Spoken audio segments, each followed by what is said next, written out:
From Legends Field in Pendleton, it is time for Hoosier Heritage Conference softball as New Pal and Pendleton Heights meet, a matchup of teams that are ranked 6th and 7th in the state of Indiana this week.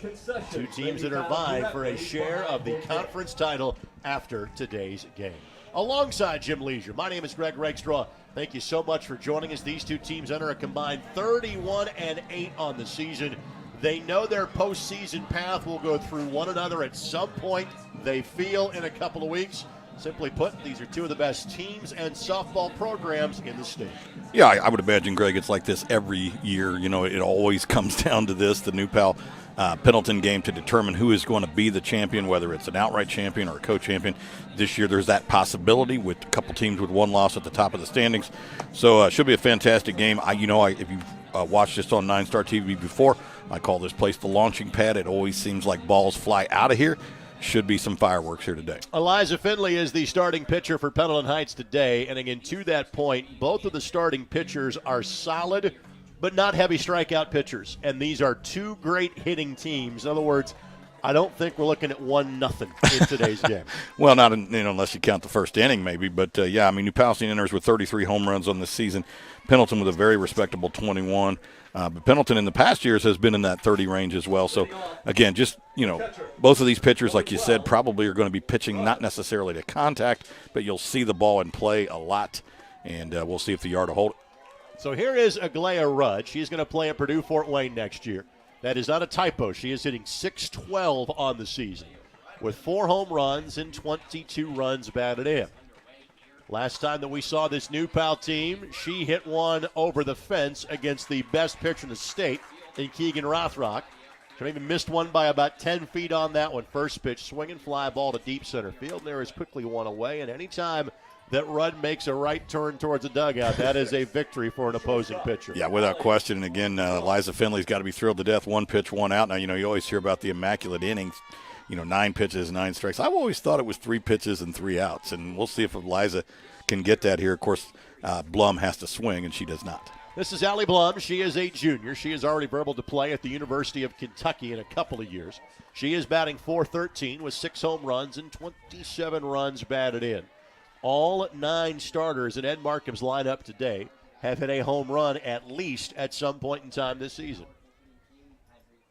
And we had a ball get into this field from the JV field.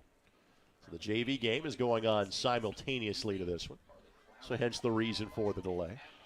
I would say this is the warmest day we have had so far this softball season. This one hammered left fielder to the wall, looks up, and that one is gone.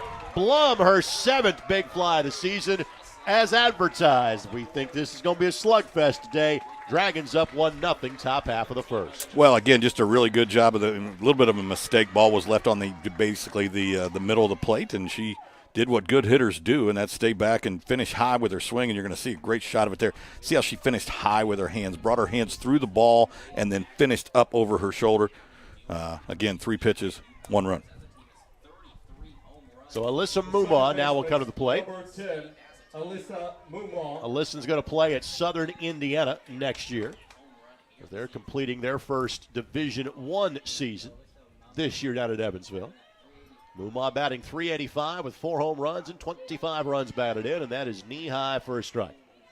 Good spot, good pitch right there on the outside corner. And, again, if you're going to hit that, if you're a hitter, you're going to try to take it the other way because if you pull it, you're going to ground out. Change up that misses a little bit low, and the count levels out at 1-1. I like the pitch choice, though. I like the pitch selection there. I love the change of pace. Basically let the hitter get herself out if she will. Outfield playing straight away here for the 3-hitter. Elevated fastball out of the zone. Good job to lay off of that by Mumma. And the count in her favor now at 2-1. For Finley, that is the 8th home run that she has allowed on the season. And she and Messer have almost had a balance in terms of innings. Sky-high pop-up, first baseman, called off by the second baseman. Play is made by Fisher, and there's 2 down.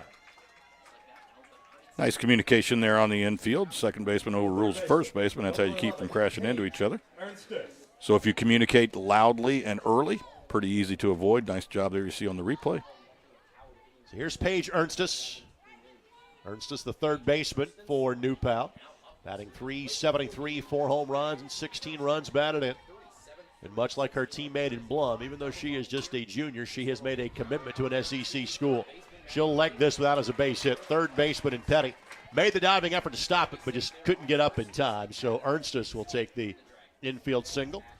Ernstus heading to play in Stark Vegas, as they say in Mississippi. She's going to play Mississippi State in a couple of years. So next up, Sydney Oliver now will come to the plate for the Dragons. Nice job there. You see on the replay, like you said, just kind of went to her knees, Maddie Petty, and had no real shot. I would prefer she not throw that ball. Just don't throw it around. You're not going to get an out. You know, the worst you could do is throw it away and run her on third base. So here is Sydney Oliver.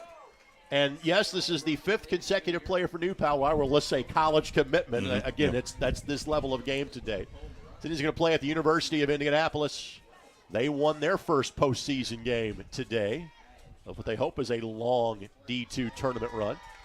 UIndy gets to host a regional and actually get another round if they can win this one.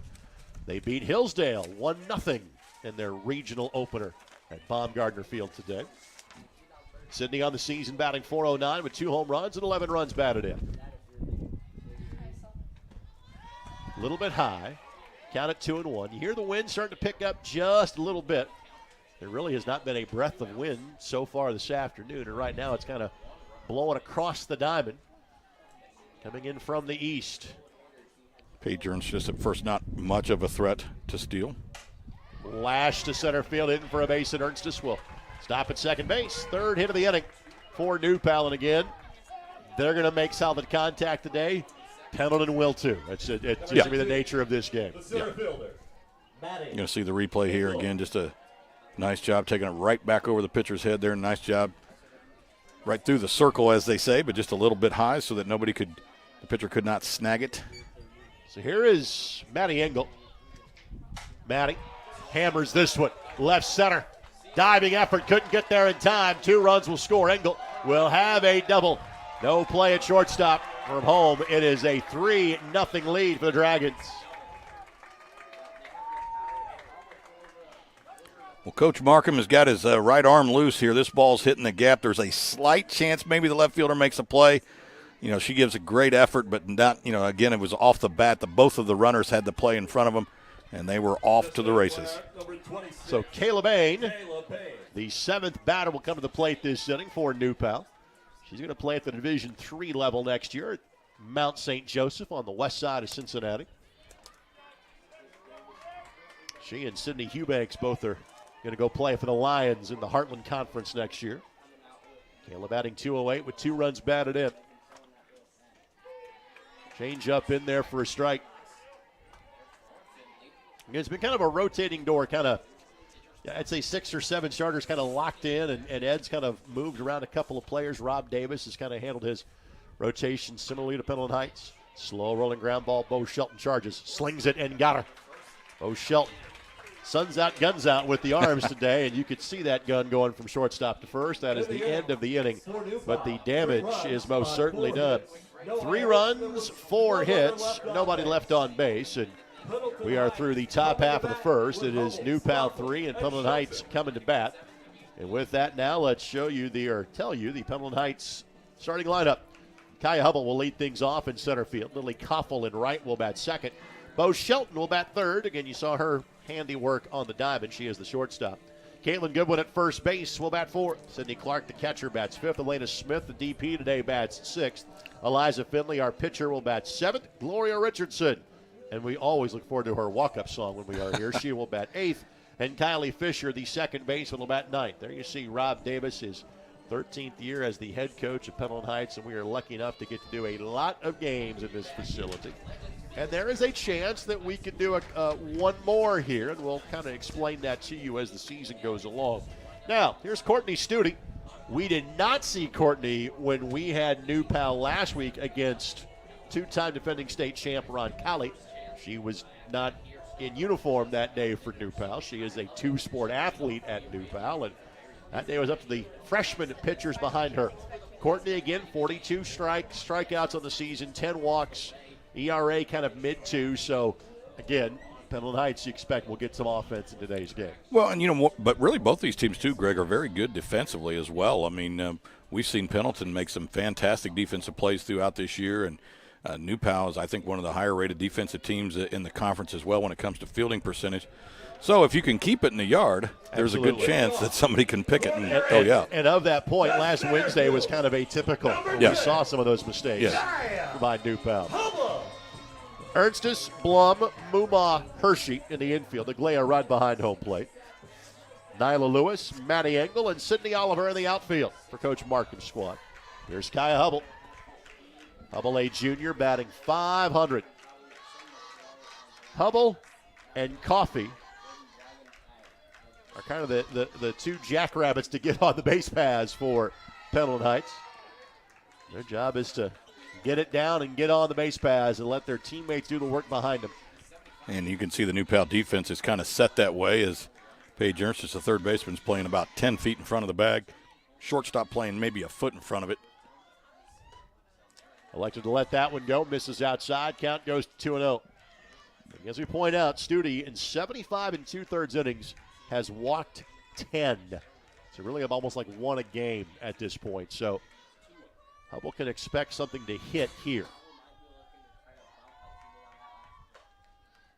Now we got it on the hands and slices that one foul, doing it at 2-1. And if you notice there, Kai Hubble employs the split grip kind of slap fashion where she's going to just basically try to make some contact and, as you said, outrun the ball. Well, of note, the center fielder is playing shallow and in left center. They have overloaded even that side of the outfield. This one liner caught by Ernstus, one down. Had her played perfectly defensively, and again, as you alluded to, talk about a shift. No center fielder, really the right fielder playing kind of right center. So they've done their scouting. I mean, if you've seen Kaya Hubble hit, she likes to slap that ball to left field, and that's the way they were all positioned. So here's Lily Koffel. Koffel batting .462. 5 runs batted in this year, the starting right fielder. Similar defensive positioning here for Koffel. And same grip at the plate. It's almost kind of dual leadoff hitters that Coach Davis employs here. The power brokers are due up next in Shelton and Goodwin. You understand why you employ a couple of players that simply their job is to get on at the top of the lineup. Slapper, shortstop, Blum fires and gets her by a step. 2 down. Because Shelton and Goodwin have combined for 11 home runs and 58 runs batted in. And this is the 21st game of the year for Pendleton Heights. One of the things that we noticed in that Roncalli game with New Pal is how quickly the left side of the infield sets their feet, gets the ball into a throwing position, and fires across the diamond. Really nice job there by Allie Blum. So here is Bo Shelton. Bo is going to play at Earlham next year. And I think Earlham is getting a steal that Bo is playing at the Division III level because she's really good. 5 home runs, 23 runs batted in. It could be a situation where, maybe she wants to play close to home. Mom, Dad, Grandma, and Grandpa get out to see you play a lot. And, you could play at other places, Hanover, Franklin, but they're further away from Pendleton. This one sails out of the zone. Count now 3-0.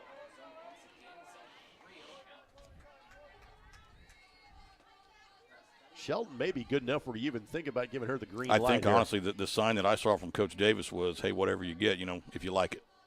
Yep. Just dotted the outside corner, and Shelton is much better off that she didn't swing at that one. Yeah. He went to the bill of his hat and then kind of gave her a palms up like, it's up to you. Whatever you want to do, kid. Shelton swinging away at this one and sends it straight back, and the count runs full now. So Studi fights all the way back here, down 3-0, comes back 3-2.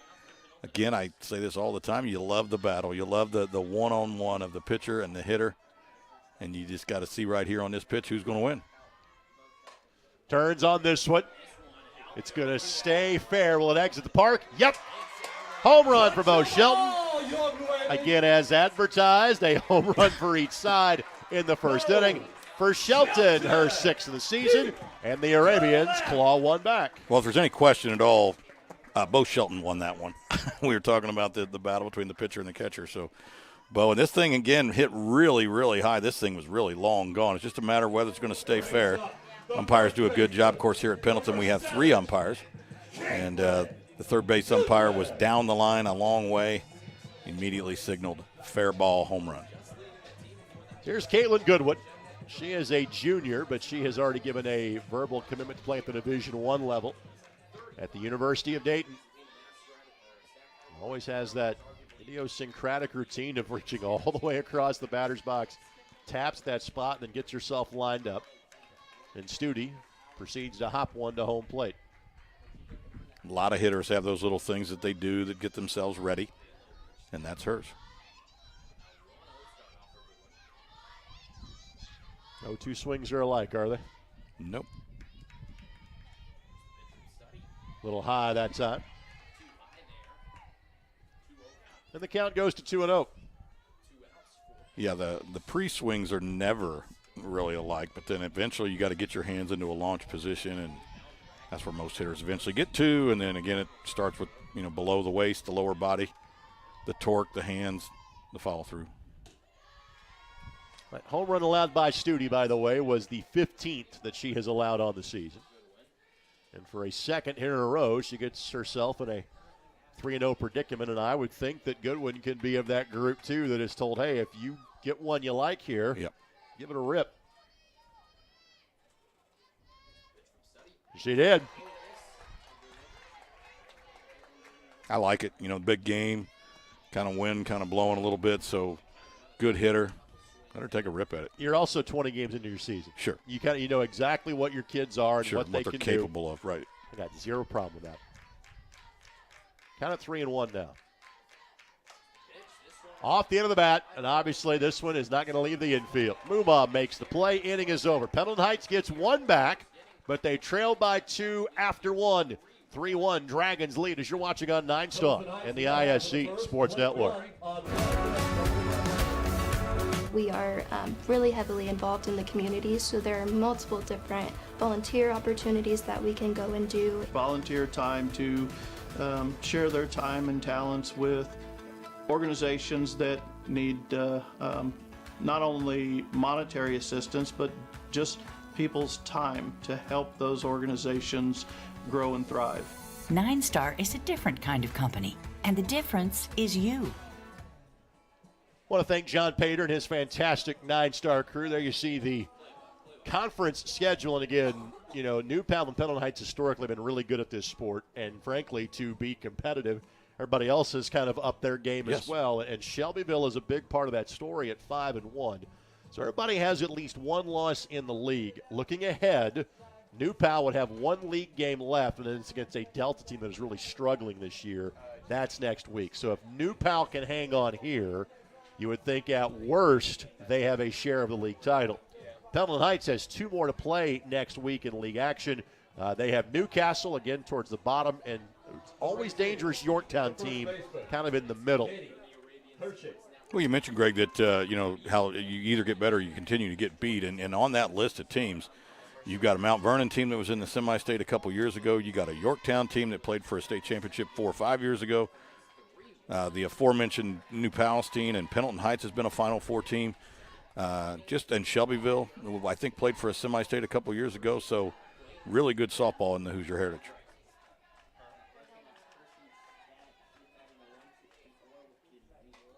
Hershey turns on that one foul. Shelbyville goes a bit further south in terms of their sectional alignment. They're in sectional 14. Only problem with Shelbyville is that they are in with Columbus North now, the way that is aligned, and that will not be easy for them. Of course, that changes about every 2 years or so. The IHSAA reshuffles the deck.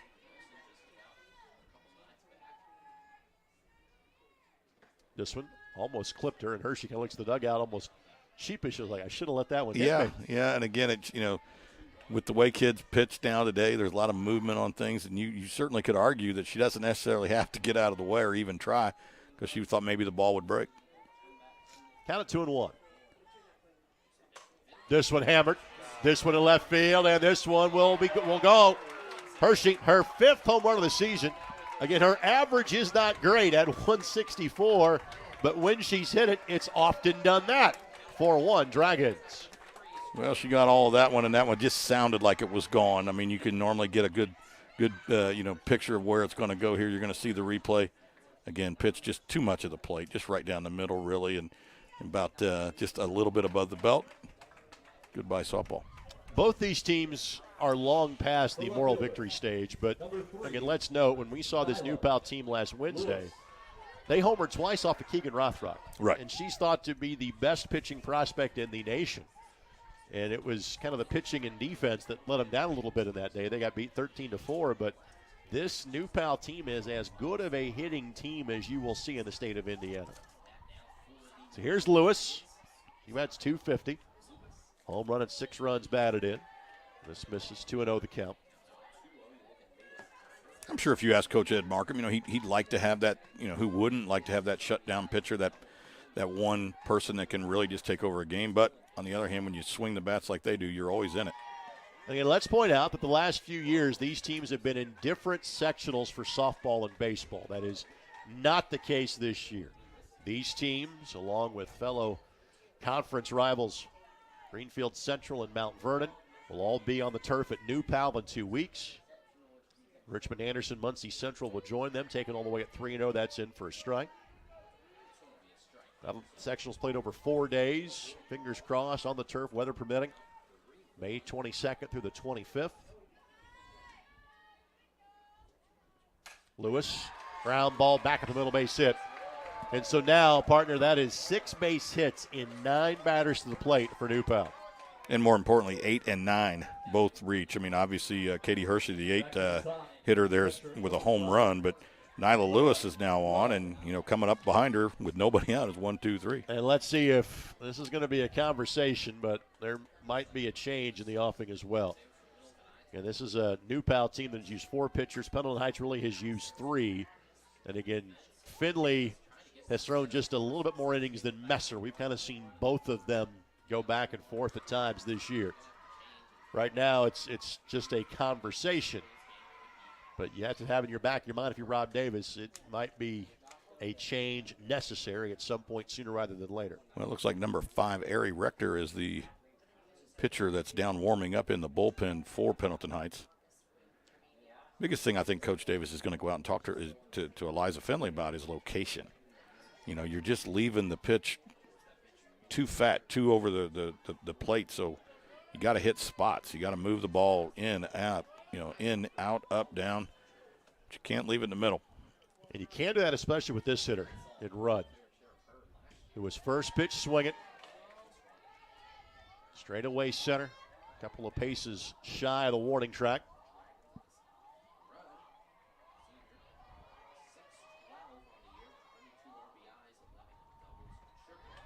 Count goes to 2-0.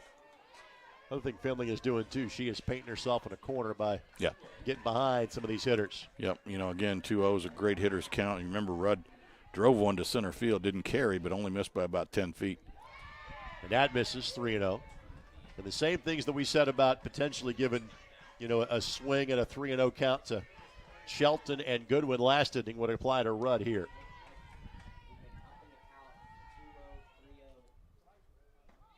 She was taking that time. Aglaya went an entire season last year without striking out. Just insane. It took her about a month into this year to have a strikeout. In other words, she gets a little extra run here. But takes the ball. So with that, runners on first and second. Now, as soon as Rudd gets to first base, I would expect a courtesy runner will come in to take her spot. Not just yet.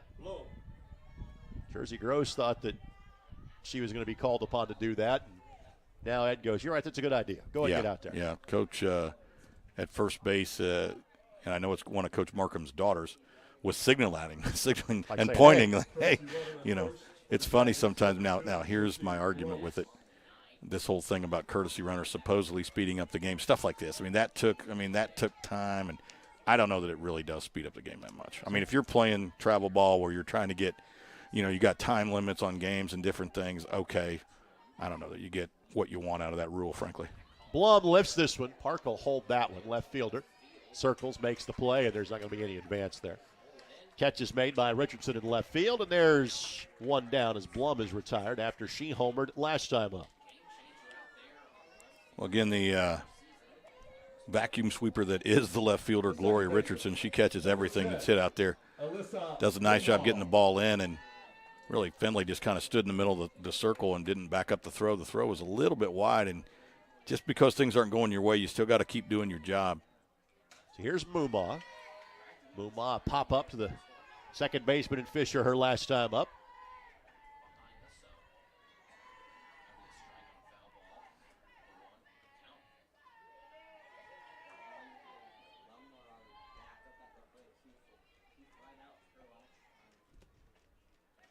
It slipped out of the hands of Finley.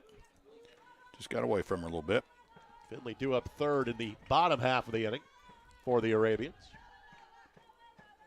The Pendleton Heights team that got upset by Kokomo on Monday. Ground ball gets past the third baseman. They'll give the one of the wave around from left. Throw, no play, and make it 5-1 as Lewis will score. Give Mumma the RBI, her 26th of the season.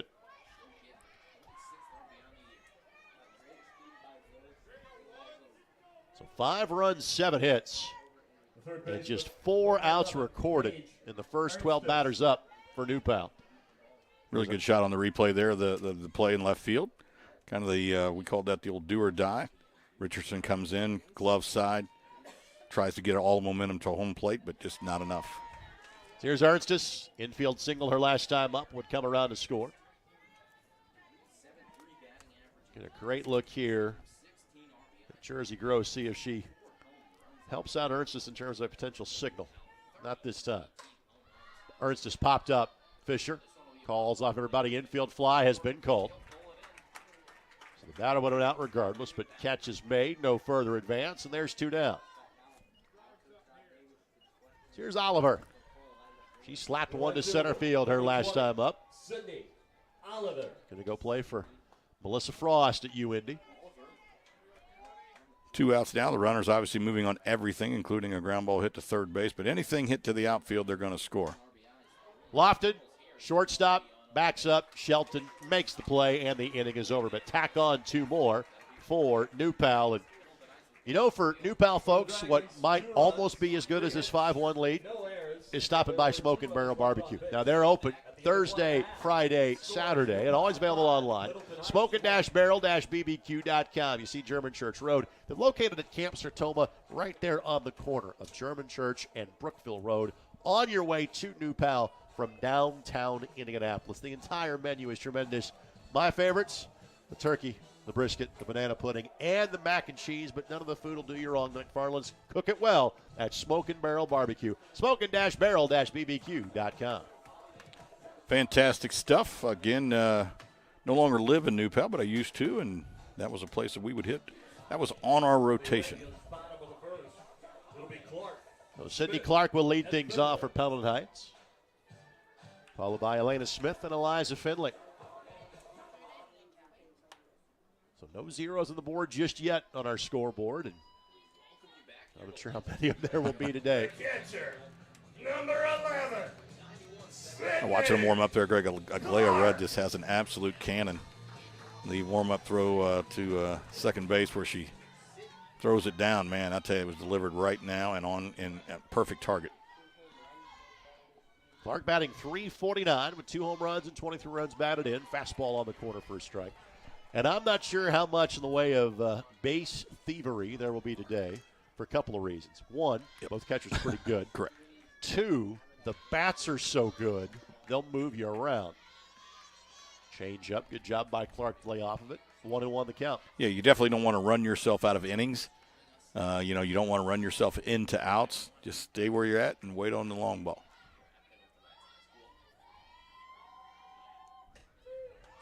Got the corner on that one. 1-2 the count. Neither pitcher has recorded a strikeout just yet. Just grazed the outside corner on its way by. Ground ball, and Studi was ready for it. Quickly over to Hershey, and there's one down. Very fundamentally sound for a pitcher. Again, once you finish delivery, You have to get into a defensive fielding position as soon as possible. She was perfect. She just, I mean, literally what you're going to see on the replay here, she gets square, and even though that ball was hit really hard, she just squares it up. Easy play. Here's Smith, who is the DP today, has a home run and 10 runs batted in. That tails away, want to know the count. Of course, the pitching rubber was moved back about 3 feet a handful of years ago at this point. Right. Certainly helps on plays like that, and frankly has made the game much more of an offensive game. No way to catch up to that one. Count goes to 1-1. Yeah, my daughter was actually playing high school softball at the time when the mound was just first moved back, and it has changed the game, and it needed, in my opinion, to be changed because you had just pitchers dominating him. It was almost like the king in his court. 16, 17 strikeouts, didn't even need fielders. Count at 1-2. She has really found that outside corner there, and again, that pitch looks from our center field camera there to be just a smidge outside, but you got to swing at it. You got to put a bat on it because he's calling it. If nothing else, just reach out there and slap it foul, slap it toward the New Pal dugout, and live to swing again. Studi does not have a loss this season. There's a great shot of it there again, but that pitch to me looks a little outside, but he's calling it, so you got to swing. Change up, foul ball, and just kind of spun out of the glove of Aglaya Rudd. Boy, it's it's hard enough to hit when a pitcher's got a decent fastball, but when they've got a good changeup, it becomes even more difficult. You never know what's coming.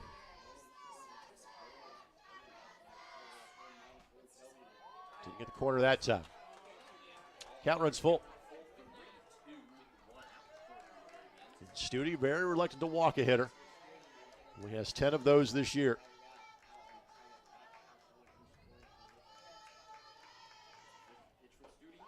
And maybe that scouting report bought her one that time because chasing one was Smith, 2 down.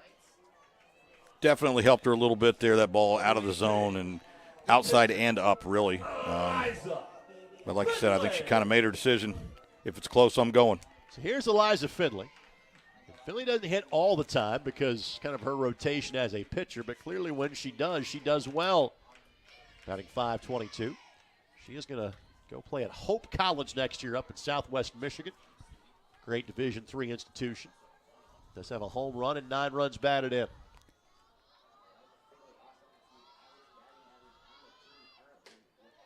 Little high, 2-0. I think Courtney Studi's trying to walk that pitch out a little bit more. She's gotten a couple called strikes there on that far outside corner. Now she's trying to see just how far she can walk it out there. She's got to bring it in a little bit. 3-0. I think Finley going to get the take sign here at 3-0.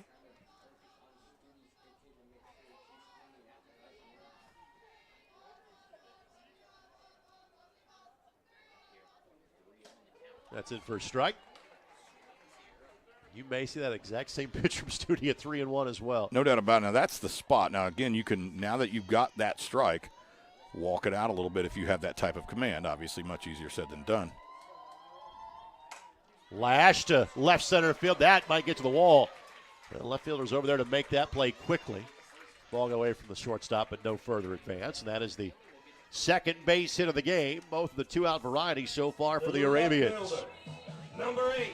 Nice job by Nyla Lewis there, like you said, keeping it from getting to the wall. That had a shot. She hustles over, gets the glove down, gets the feet set, gets it back in. Somewhat of an errant throw that time. Olivia Burns will come in and run for Finley so she can focus on the circle in the 3rd inning.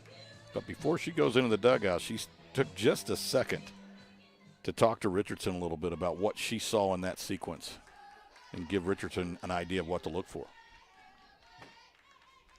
Gloria Richardson.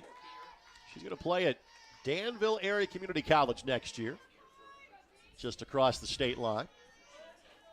Part of the extensive junior college system in the state of Illinois.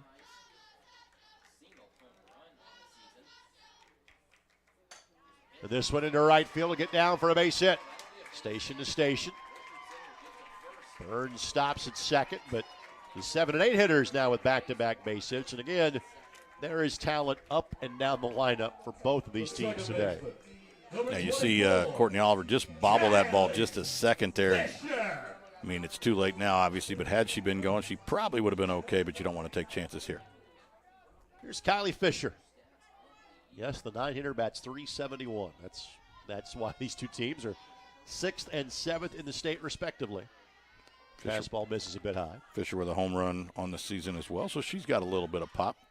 Coach Davis, again, did not want to make the third out at third base. Thought, you know what, why don't we let Kylie take a look at a couple. Kylie's going to play at Huntington University. Popped up, and that'll get behind us. Of course, we'll see a little softball from the league Kylie be joining next week. Our partnership with the ISC Sports Network. We will televise and stream the Marion Regional, one of 10 NAI schools that get to host a regional next week. Play begins Monday morning at 11 a.m. Outside corner strike, count at 1-2. Marion hosting Tennessee Wesleyan, Columbia College, and Middle Georgia State. All make their way to Indianapolis. This one smacked foul. We'll do it again. I can't imagine that finding hotel rooms on the west side of Indianapolis in May is all that difficult. Well, if you do it late in the month, it is. I think it's probably still. They might be staying in Plainfield. The 3 days they're going to be here, they're going to be just fine. Off-speed pitch. Runners scamper off the base for a moment, but both return to first and second. Good job by Rudd there. Again, just kind of keeping that ball close. Luckily for her, it did go to the third base side. So if the runner second had decided to advance, Finley, well, no, the courtesy runner, it would have been an easy throw. Off the glove of Studi. Will stop the runner at third. Well, Studi made one great play early this inning and just couldn't stab that one. And if there was ever a time not to send a runner, that was the time. So to the top of the lineup we go, and Kaya Hubble. Definitely want to let Kaya Hubble swing the bat with the bases loaded. And Hubble has not had to be a run producer so much this year. Her job's been to get him on, but she can slap it out. You know, again, the defensive shift is on. I mean, it's not going to take much with 2 outs. There's going to be running on contact.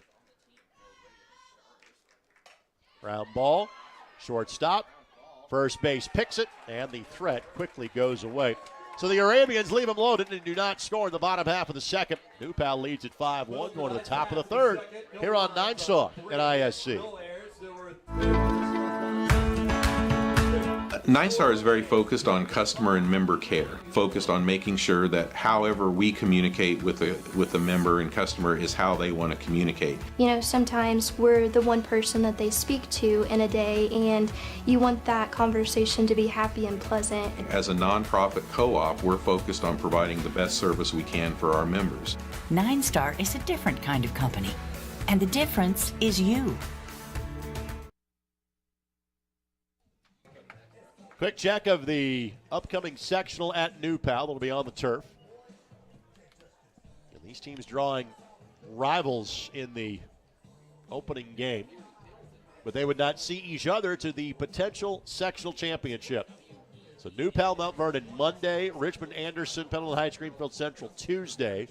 Semifinals Wednesday, championship Thursday. Fingers crossed, knock on wood, that the weather gods are softball fans in 2 weeks. Leading off the third to the Dragons.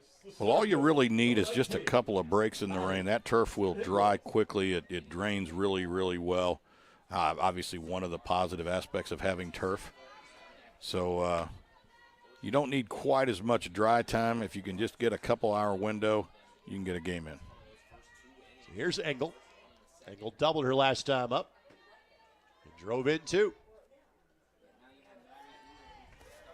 Again, and whomever wins that sectional will get to host the regional. We're now seeing one-game regionals, and basketball and baseball has adopted that as well. But softball's been doing that for a long time.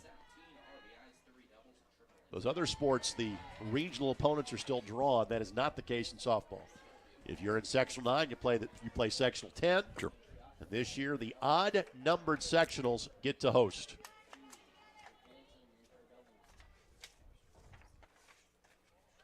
That misses, and the count goes to 3-0. I think I do like the one-game regional setup in all sports, frankly. I think that semi-state, you got to win a morning game and an afternoon game, and kind of like the old days. And Finley, a 4-pitch walk to Engel. It's the leadoff runner is aboard, and that is the first walk that either pitcher has issued in today's game. Here comes Caleb Bain up for New Pal. Number 26. In the one-game regional is done both out of opportunity and necessity, with the theory of, hey, you don't need as long for your pitching staff to recover in softball as you do baseball. You can turn around and play quickly, as that wild pitch will put Engel now in the scoring position at second base. But also it's done to have that midweek game to kind of stagger the tournaments a bit more. That way the softball state finals and the baseball state finals are on separate weekends. right. Or softball's at Bittinger Stadium at Purdue. 2 games on Friday, June 9th, and 2 games on Saturday, June 10th. In their first strike at 1-1. Baseball state finals the following week, Friday, June 16th, and Saturday, June 17th at Victory Field.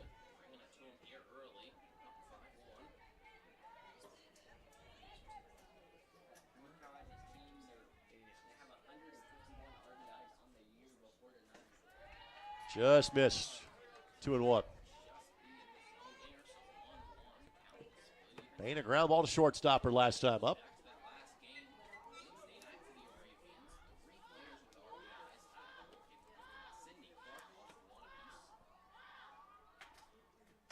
Ground ball, foul. Just turned foul before it got to the third base bag.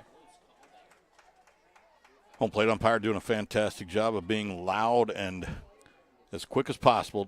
Stop the runners. No sense in getting anybody flying around the base paths or any more than they have to, and yell foul. And if you hear him yell anything, it's foul. If he doesn't say anything, then it's fair.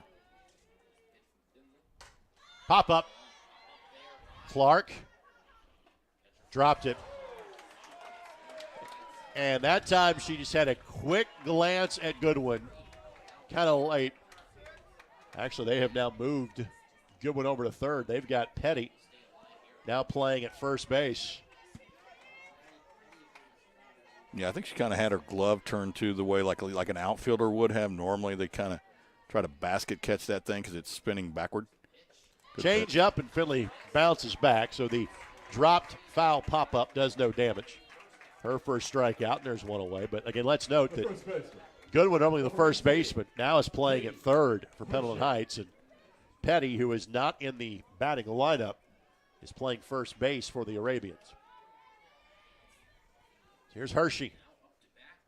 Homered last time up, able to lay off of that one. They'll ask, but she didn't go. Want to know the count. A home run by Hershey, her 5th of the season.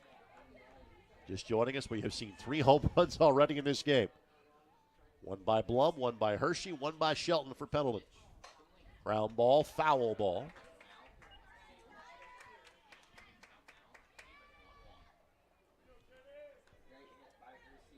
Look out to center field at our camera well out there. That's a very nice facility there. More and more fans finding their way out there. Eventually it'll look like a sinking ship. There'll be about 16 people out there. As long as they don't get in the way of the camera, we don't care. Line drive to left field for a base hit. They're going to give the one of the wave around. Throw, Clark, tag. Not in time. Didn't get her. Able to slide around the tag as Engel. The aggressive base call there by Ed Markham rewarded it. 6-1 New Pal. Yeah, and we'll have to look at the replay here because I thought I saw just a little bit of the ball maybe come loose anyway. So, tag, no tag. Good contact there. Runner has to kind of hold up just a little bit to make sure the ball goes through. Number 3, Nyla Lewis. You said nice avoided tag there. Yep. And So here's Lewis. So 4 New Pal. They have scored in every inning. Get a great look here down the third base line, Jim. Yep, we'll see it here. Great call. Yeah, yep, great Great call. call. And no, the ball did not come out. I just saw that. She snow-coned a little bit. Yeah. Yep. Count it 2-0. How about the camera work of our kids, man? I tell you, I wish I was as good at what I do as they are at what they do.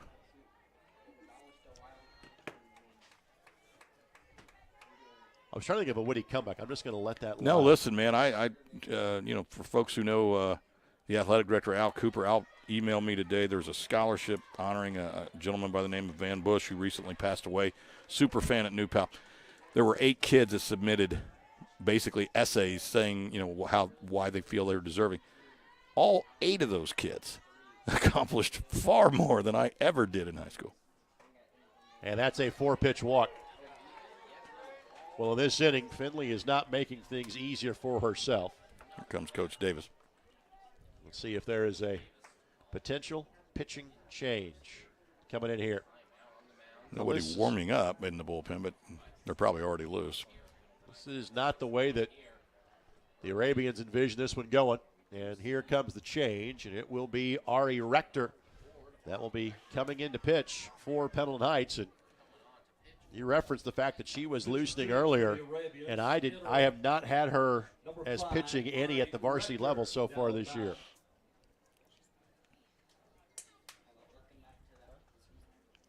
Well, we know Shelby Messer is here. She was introduced in the pregame introductions, and there's certainly no reason to save her for any reason that I'm aware of. I don't think you got anybody more important than the New Palestine Dragons to play this week. So Ari has been one of the 2 primary pitchers at the JV level, and God bless the folks at Pendleton Heights for not only maintaining their varsity stats as New Pal does, but they have posted their JV stats as well. So the stats I'm about to give you for Rector are from the junior varsity level. She has made 6 appearances as a JV pitcher. She has thrown 25 in a third innings. She has given up 4 runs. She has walked 12. She has struck out 48. And her ERA as a JV pitcher is 1.11. Not exactly a great spot to make your varsity debut in for the season, but Rector is throwing some gas in terms of warming up, so she clearly could be a pitcher of the future for this Pendleton Heights squad. Now, similar to the game, the Roncalli-New Palestine game that we did last week, Courtney Studi not available for the Dragons, so Coach Ed Markham there in his 20th season, you see on the screen, decided to go with a couple freshmen and got them some great experience. Obviously, it didn't go their way. It didn't go the way they wanted it to go. But, man, I mean, talk about trial by fire and just throwing somebody in, sink or swim. So, Allie Rector in a similar situation here. Well, there are a lot of even really quality, softball programs in the state that don't really have extensive JV squads. It's not the issue here, for these 2 teams. But to your point, as Rudd swings and misses, and that's an accomplishment from Rector, 0-1 the count. I'm not sure she and Clark were on the same page, so Clark will walk out and say, hey, here's the signal, here's what we're doing, here's what we're looking for. And very common.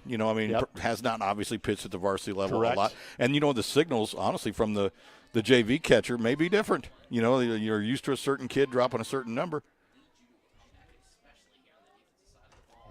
Airmails this one 1-1 the count.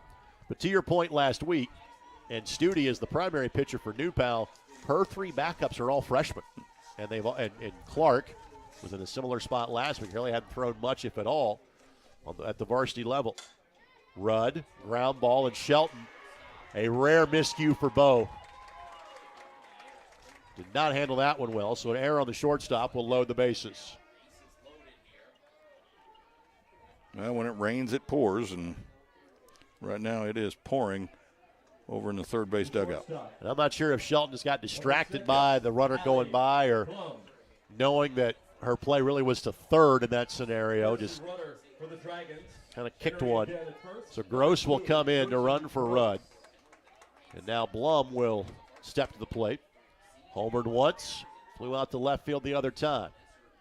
Infield all the way in here with the bases loaded and 1 down. That's in for a strike. And again, Rector is throwing some heat for a kid that's been on the JV the entire year. No doubt about it. You got to like to see it. She's just getting right after hitters and not giving in at all. Popped up. Petty calls him off, makes the play. Infield fly was called. That's a huge out because that's now 2 down. So here's Alyssa Mumon coming to the plate. Number 2, the second baseman. Obviously, a lot of softball to be played here, but you know, if Pendleton gets out of this inning, only giving up a run, bringing in a JV pitcher with one out, getting out of it, that'd be huge. You still got a shot. Fastball, and again, this is an adjustment for the New Pal hitters because Finley wasn't exactly lobbing them up there, but Rector's. So you're running it up there a little bit, isn't you? Yeah, they're getting a little quicker than they were the first couple innings. I'd love to hear that glove pop. Ground ball. Shelton gobbles this one up, and it wasn't perfect, but it was effective. Shuffles it over the third baseman, and Goodwin, and the inning is over. So 1 run scores, but the bases were left loaded. Pendleton Heights is still in it, as it is now 6-1 going to the bottom half of the third inning. And credit Rector for coming in. Yeah, how about that kid? Induces a couple of ground balls and a pop-up. That's really well done. Let's thank our friends at ADP. You know, it feels almost more like summer than it does spring today. But you can still spring into savings with not 3, but up to 5 months free services. And ADP offers more than just your standard payroll. But yes, payroll is a part of it. See if your business qualifies for 5 free months of service by calling Arden Gervais, 317-777-4283, or email arden.gervais@adp.com. Greg Rakestraw, Jim Leisure with you. New Pal enjoying a 6-1 lead. These two teams checking at number 6 and 7 in the state this week. New Pal 15-4, Pendleton Heights 16-4. In the conference race, Dragons 4-1, Arabians 3-1. Here's Koffel, ground ball to the shortstop last time up. Number 14. All of the Arabians' runs have come from the Bo Shelton home run, but they did load the bases with 2 outs in the last inning. Second time through the lineup. We'll see whether the Pendleton Heights hitters can make an adjustment. 1-0.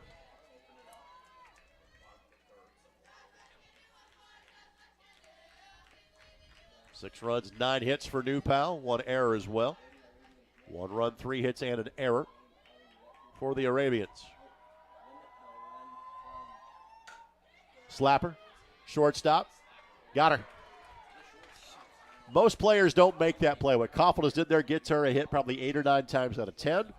Most shortstops aren't Allie Blum. There's 1 down. Watch this too. She really this is a tough hop right there. I mean, catches the ball right after it hits the ground. You know, a lot of times you come in, you get the big hop. She stayed back and took the short one and still had time. Here's Shelton. Homer down the left field line. Change up misses. That replay was great from many levels, but it also showed you the compact motion that Blum used to get that ball out of her hands quickly, knowing she did not have much time. Basically threw that one from her shoulder. Yep. And got the batter by half a step. Shelton sprays that one foul, and the count goes to 1-1.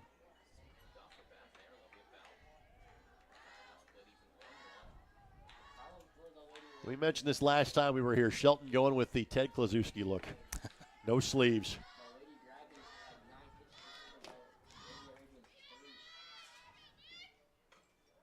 She made contact. Yeah, she was trying to hold up. Inadvertently made contact on that, and out number 2. She was trying to check the swing and inadvertently put it down in front of home plate. Yeah, and Rudd does a really nice job of just chasing it out there and hand on top of the ball and then just stepping just slightly inside the first baseline. This is going to be a really good angle of it here. Again, like there's the, swing, and Bo's standing there going, you got to be kidding me. And Rudd was able to get over there and make a nice throw. Yeah, it took a moment to go, did I actually hit that? Yeah. Oh, I did. On the first base I go. So here's a good one. Third baseman will give chase, but that'll reach the seats. Goodwin, a pop-up to the second baseman her last time up. Goodwin with 35 runs batted in. And let me point out, this is the 21st game of the year for Pendleton Heights. That is substantial.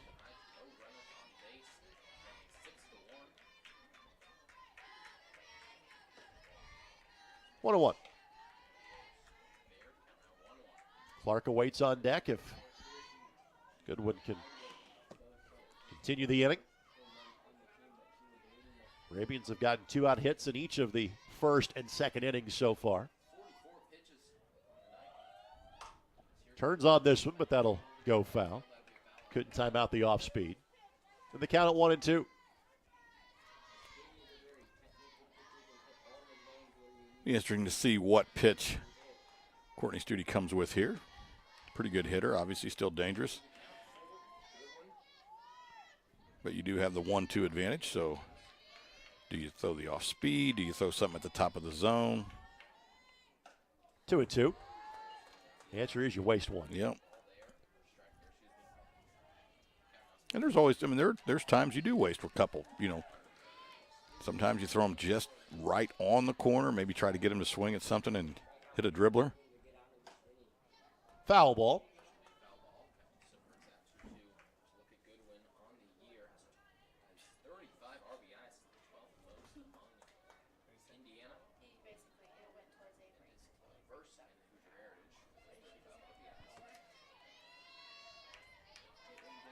Arabians trying to avoid their first 1-2-3 inning here in the home half of the third.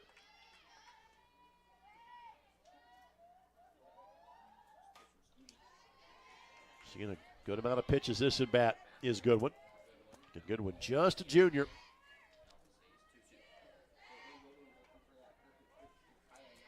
So she'll be a star this coming year as well.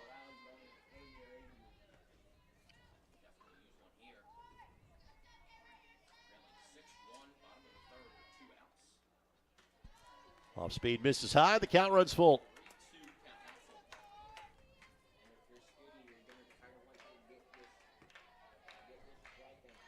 So since that foul that was pulled down the first base line, Goodwin's seen 4 pitches with a 2-strike count. This will be number 5. Rolls over this one foul.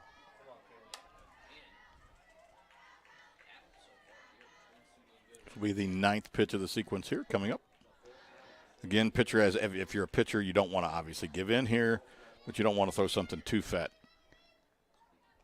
Especially to a hitter of her talents. Yep. You're either going to bust inside corner or you're going to stay outside, stay away from it, but you got to get it on the plate. Foul ball, yeah, that was off her leg. Yep. Absolutely. She went inside with it, and, you know, again, she was just able to fist it, you know, right above the hands there on that skinny part of the bat where you can't really make good contact, and then drove it into her own foot or leg.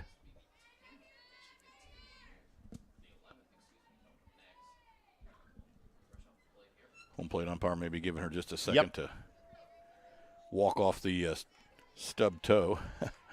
You're going to see here. Yeah, just kind of hit her in the foot there, but it hit the ground first, so the ground took the majority of the heat.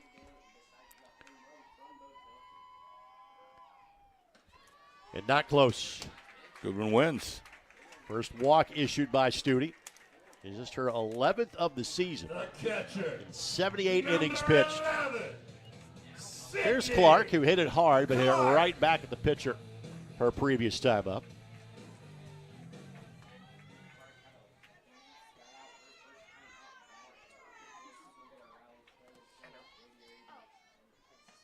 That's in for a strike.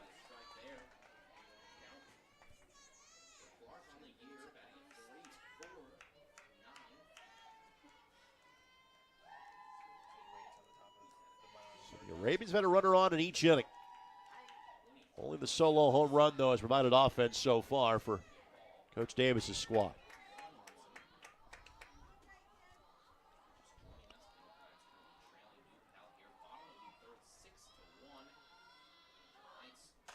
Ground ball. Second baseman couldn't get it. And Goodwin kind of stopped at second, but was able to make it over to third.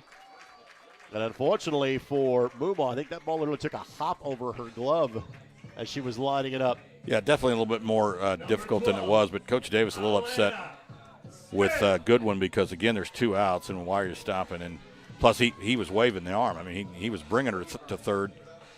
2 outs, you should have just been motoring. So Burns will come in to run for Clark, so Clark get the gear on for the next inning. And the Goodwin's at third, so no damage done from the pause at second. So here's Smith, who struck out Only batter that Studi has struck out so far. And a swing and a miss. And the Arabians left the bases loaded last inning. Then again, so too did Newpal. Arabians can ill afford to leave a couple on here. Have to stay within striking distance of the Dragons, because I'm not sure they're done scoring at 6.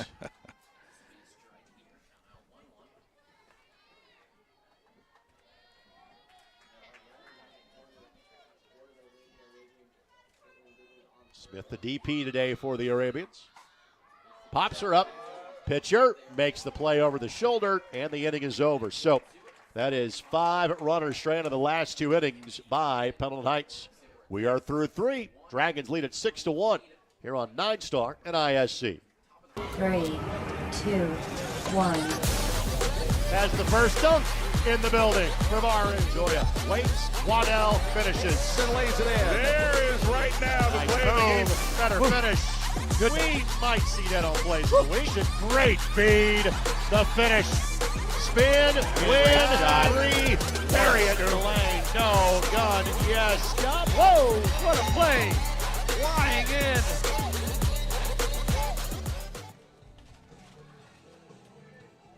Great look at the water tower just across town, this beautiful burg that we're in today.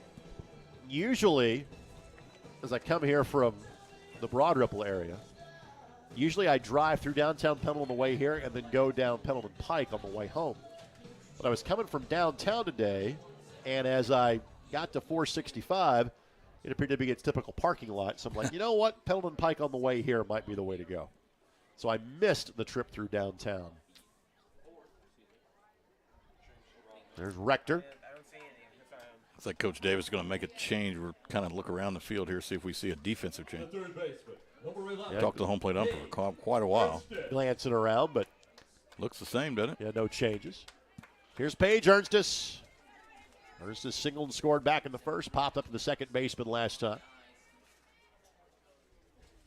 And Rector, up from the JV squad, came in after Finley. Got roughed up for 6 runs and 2 1/3 innings. Reduced a couple of ground balls last inning and a pop up to second. This is the 4th batter she has faced. And this one lifted in left field for a base hit. Just hit them where they ain't. You know, the old Wee Willie Keeler theory there. That ball was not hit particularly hard. Outside pitch off the end of the bat and just was able to lift it over the shortstop's head. Leadoff runner now is on for a 3rd inning in a row for the Dragons. And the previous 2 times they have come around to score. Line drive through the middle for a base hit. Ernstis will stop at second. That one a little more legitimate, if you will, if you want to use that term. That ball was hit well. Well, Oliver in 2 hits against 2 different batters has had the same hit right back up the box. Yep. And again, to show you how potent this Newpal lineup is, she's been taking 8th and 9th. They bumped her up to 5 today. She's hit over 400. So here's Engel. Doubled in 2 runs and walked and scored so far today. This one in the dirt. Good block by Clark there. Proving again my theory that if you don't like batting 8th or 9th, get some hits. Yep. Get your batting average up to about 409, and Coach will put you up. This Newpal team heading to the region to play 2, weather permitting, coming up on Saturday. This one got out of Rector's hands. Count at 2-0. Now the runners are stuck. Ernstis in a pickle, but then the second baseman dropped it. Diving effort to get back to Oliver, not in time, and everybody's safe. That was a mental miscue going both directions, frankly, and Newpal ended up getting the benefit of it. Yeah, I thought Ernstis, honestly, if she'd have gotten back what she had the chance there. She was fine. Yeah, she would have been fine. And then she decided, hey, I'm hung up, which I'm not sure she was. She got herself hung up and then was able to get out of it. Now the infield comes in. And that ball, wild pitch and ricocheted back. All of a sudden, Rector's kind of showing some nerves that she didn't have in that last inning. And the count now 3-0. Rob Davis going to come out and have a conversation with his sophomore reliever.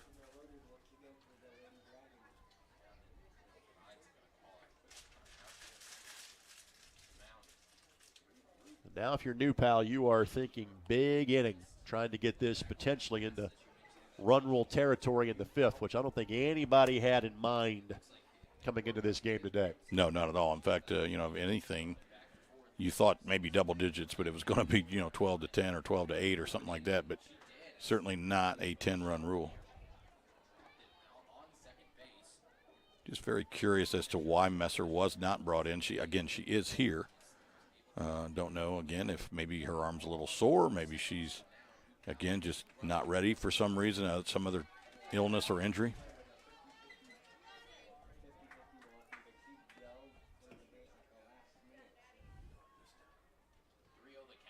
Take it all the way with Zingle. That's in for a strike. And the Arabians come in at 16-4. Did lose on Monday to Kokomo. And the Kokomo came back and got them late in the game to win it 9-6. Turns on this one. It will go foul. The count now 3-2. Again, frankly, the two biggest games this week was the Tuesday game for Pendleton Heights, which they beat Greenfield 4-0, and then this one. Full week next week for the Arabians. We'll take on Eastern Hancock, New Pal, Yorktown, and Fishers to wind down the regular season. The 3-2. Change up. Good job by Engel to spoil it. Petty gives chase, but couldn't get it. We'll do it again. She stayed back as long as she could there. I mean, again, she realized, got some weight out on her front foot and realized that she had been fooled by the pitch and just was able to flip those hands and stay alive.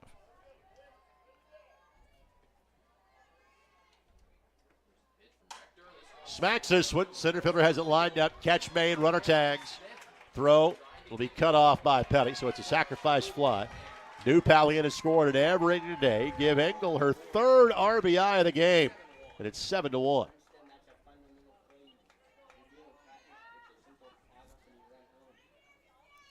Good job defensively by Pendleton Heights, keeping the runner off third base.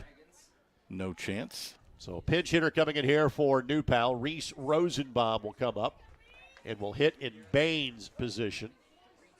And as we said earlier, New Pal has kind of rotated through their, 8th and 9th players in their lineup. So we've seen Rosenbaum start. We've seen Rosenbaum come off the bench. Adding 324 against the pinch hitting appearance here.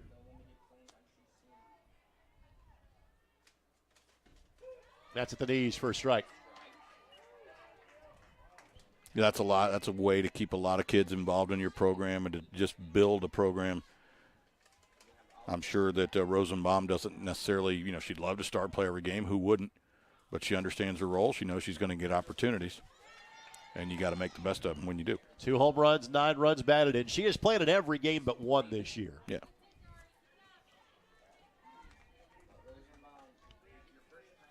So Bain was 0 for 2 in this spot.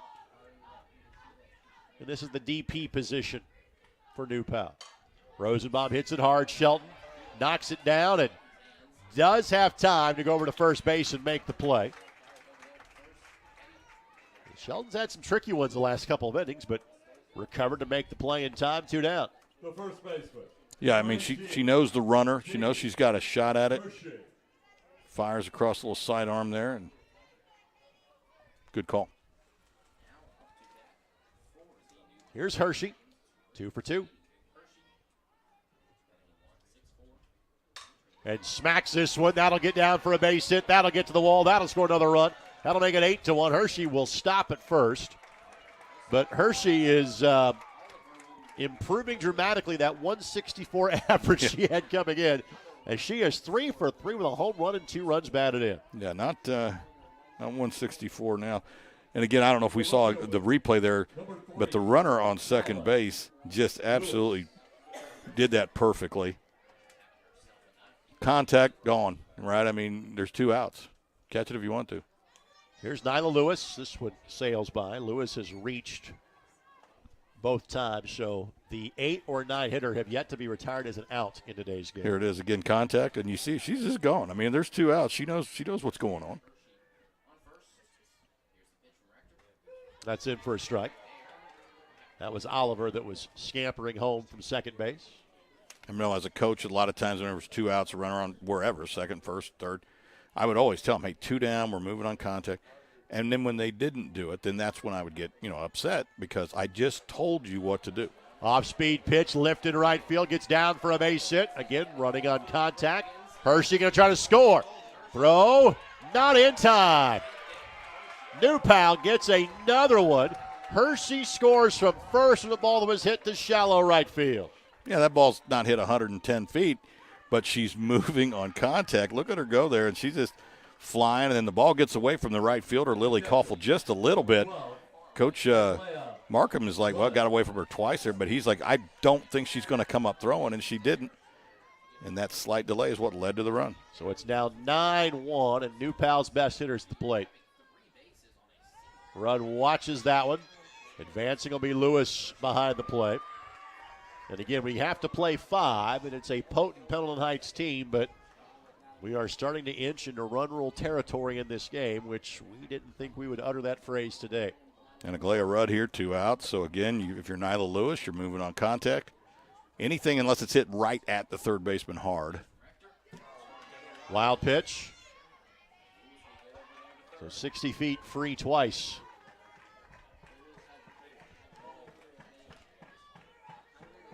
Aglaya Rudd is saying, just give me something to hit here. You're going to watch this ball totally get away.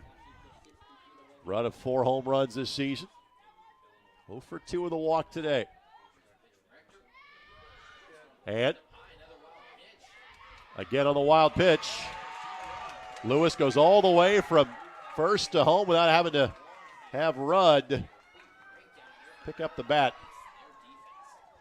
10-1. Now, again, I know I'm nitpicking here, but Coach Markham is yelling, go, go, go, go, go. You don't need to. She should have gone. I mean, this ball was nasty. It was up in the air 15 feet. She should have just been going on her own there. And Rudd works a walk. So Blum will make this the 8th New Pal batter to come to the plate this inning. The shortstop, number 6. And again, Jersey Gross will come in to run for Rudd. We used to really try to coach that up, give the kids a little bit of basically ownership on that thing. And if you see it and it's just nasty, that ball gets away from the catcher, and as it does look like it's Morgan Humble. Yep, we're warming up down there. And she's the 3rd pitcher. So apparently they just feel that Messer can't go today. Yep. The Rector really starting to struggle here. She just take a breath, right? Just get back on track, stay on line, release point. If they hit it, they hit it. Line drive, base hit. Going from first to third. Throw goes to third, not in time. Good job to advance behind the plate in Blum as she has a single. Runners at second and third with 2 down, and New Pal now will bat around as Mumaw will come to the plate. The second baseman, number 10, Elisa Mumaw. So Mumaw had to a fielder's choice to end the inning last time up. But we're in the top of the 4th, and New Pal is having hitters to the plate for a 4th time, indicative of a 10-1 lead. That's in for a strike. That was borderline slow pitch softball that time on the changeup by Rector.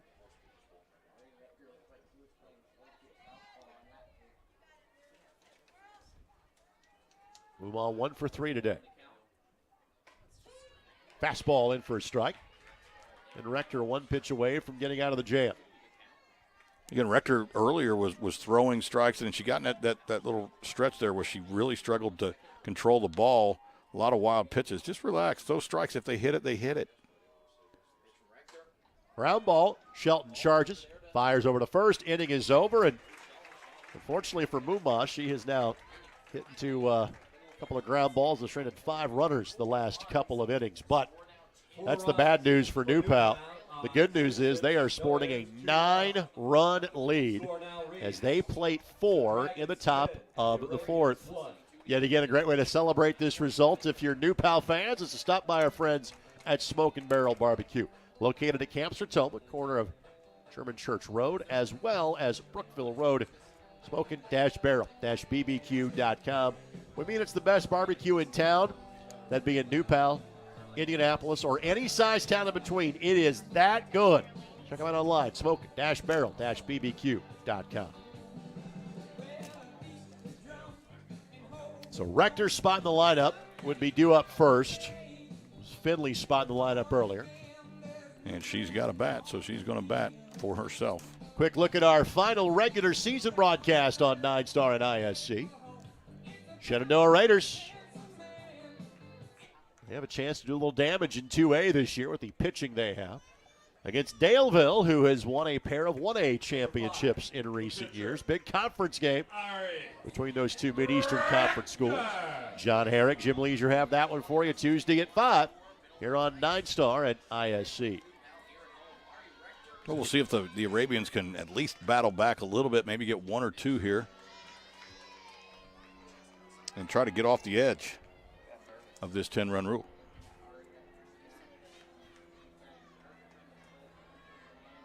So we told you that Rector is making her pitching debut, not her hitting debut on the season. She has played in 6 games so far this year. She scored 6 runs, so she's been a courtesy runner a good amount. She is 1 for 3 with an RBI.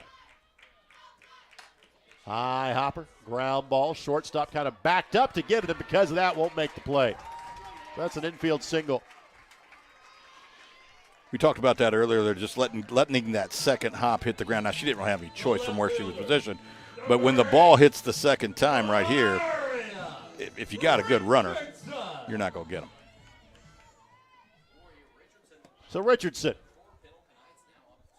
singled last time up. Change up. And just right in between Hershey and Rudd. So Richardson going to get at least one more pitch to hit. 0-1 the count. Batters 7, 8, and 9 last time up for Pendleton Heights all reached. Single, and an error. But none of those would come around to score in the second as the Arabians left the bases loaded. Third baseman charges. Ernstus quickly over to first, and even with Richardson hustling down the line, makes the play. And there's one away. So now Fisher is up. Now those 60-foot base paths, again, there's no play at second base. You're coming in as a third baseman. There's only one play. That's one. Good job of the shortstop there, Allie Blum, kind of rotating over, covering third, and keeping Rector off of third. At 10-1, you're not thinking much about the runner at second base regardless. You're getting outs at this point. Oh, absolutely, but I still like to see the rotation. Sure. Sometimes you end up with nobody covering third, and runner at second just goes, well, okay, if no one's going to cover the bag, then I guess I'll take it. So Fisher hit it hard right back to Studi off her glove last time up. This one sent Coach Davis scampering down the line. Always used to say, when the ball's in play, there should be 9 people moving. You got somewhere to go, okay? Even if it's just go back up the third baseman if you're the left fielder, but you're not just standing there chewing gum. Move. We ought to have 9 people moving if the ball's in play.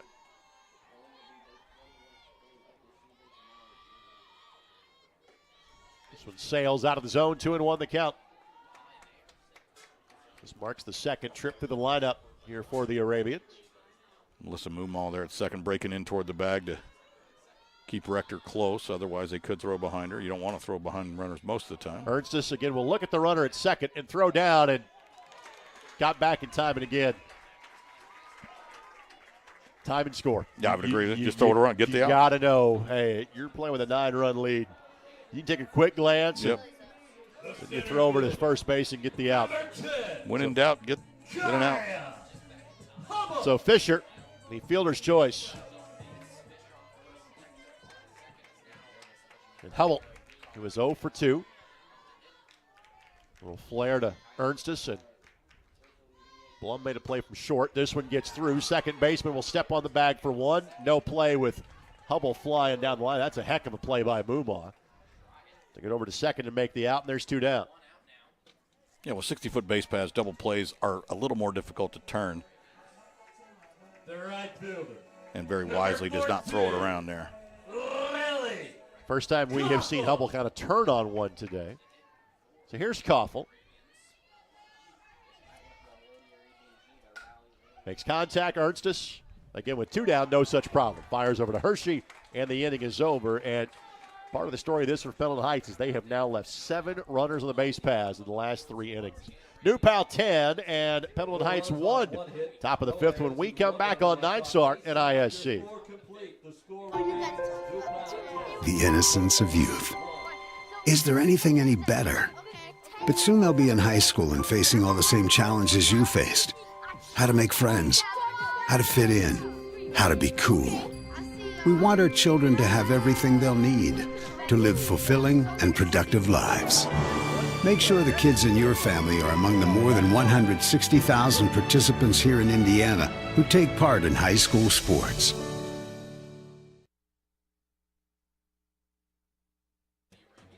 So Pendleton Heights will go to a new pitcher. They will bring in Morgan Humble. Get a look at our broadcast position. We mentioned the fact that Rector was making her varsity debut as a pitcher in the game. Humble will come in to be the 3rd pitcher for Coach Davis's squad today.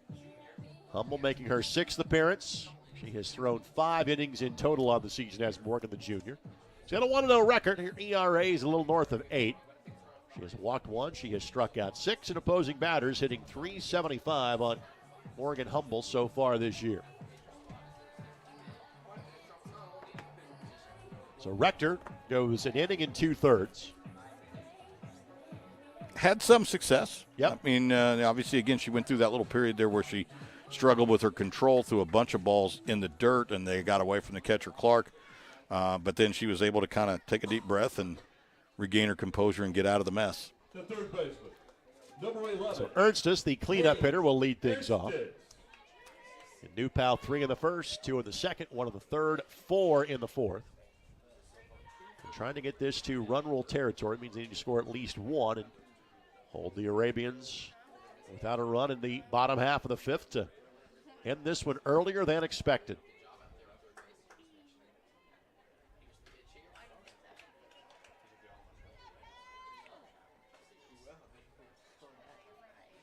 Ernstus 2 for 3, 2 singles and 2 runs scored. Ernstus has had a busy day at third base defensively. Count it 2-0. And Pendleton Heights is scheduled to be off tomorrow. They have a tournament coming up on Saturday. We're down to about 10 days left in the softball regular season. This one smacked to left field. Richardson could not get there in time and was taking the flat angle to try to make a play on that on one hop and couldn't get there. So give that as a double to Ernstus. A difficult play, one of the few times, though, really, that we've seen Richardson out there in left field kind of get tied up by one. That one did kind of get up on her a little bit, but she's had a fantastic year in the field. So here's Oliver. The right fielder, Oliver 2 for number 3, 20. 2 singles to center field and 2 runs scored. It has been up and down the lineup for New Pal, as evidenced by 15 hits. It's in for a strike. Put this in perspective, 15 hits in 31 batters to the plate. We're going to get a courtesy or a pinch runner in here. Addison Hurst is going to come in and run for Ernstus. Ernstus will then re-enter, likely in the bottom of the 5th. Change on the base pass for New Pal, entering at second, number 4, Addison Hurst. A little more speed out there at the base pass, knowing the potential importance of this run from Ed Markham's perspective.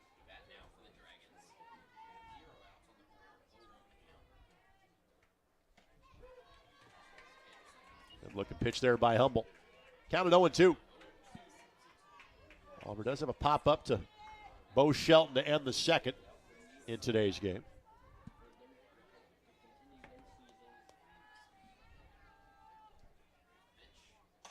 Makes contact. Oliver's got good speed. But Shelton's got a good arm and got her by a step over at first base, and there's one down. Does get that ever important 10th run to third base, though. Nice play by Shelton there. So here's Engel. Sacrifice fly. She's had 3 productive bats today, has Maddie. She is 2 for 2 with a run scored and 3 runs batted in. This is the 3rd different pitcher she has faced in 4 at-bats. The RBI total now for Engel up to 20 on the year. One of 4 players to have that many for the Dragons. That's in for a strike. Humble's throwing well here. And Finley is the senior pitcher. Messer and Humble, both juniors. Rector, a sophomore, of those on the staff, and we have seen today. Again, no Messer in today's game, and you would assume that means that we will not see her in today's action. So the count goes to 2-1.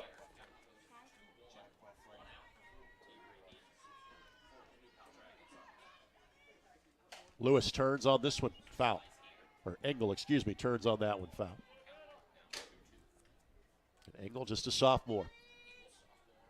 Talent up and down this roster. A lot of the pitching depth for New Pal freshmen. The position players, sophomores, juniors, and seniors up and down the lineup here for the Dragons. Hop to home plate, got away from Clark, but not far enough for Hurst to think about advancing. That, again, that very important 10th run there. It's huge that Clark be able to block pitches in the dirt.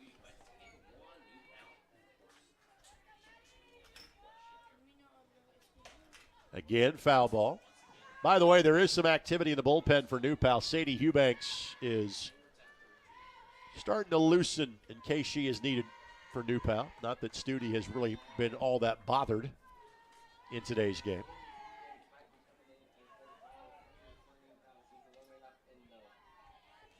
See Sadie working down the line.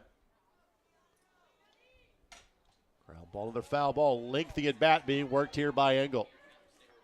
Just being a pest, doing what good hitters do. Although the JV game is coming to its conclusion. Last I saw, Dragons were up 2-1. At the top of the 7th. Ground ball. Shortstop knocks it down. Goodwin fires over to first, not in time. And run scores, and it's now 11-1. Getting the job done. Not pretty.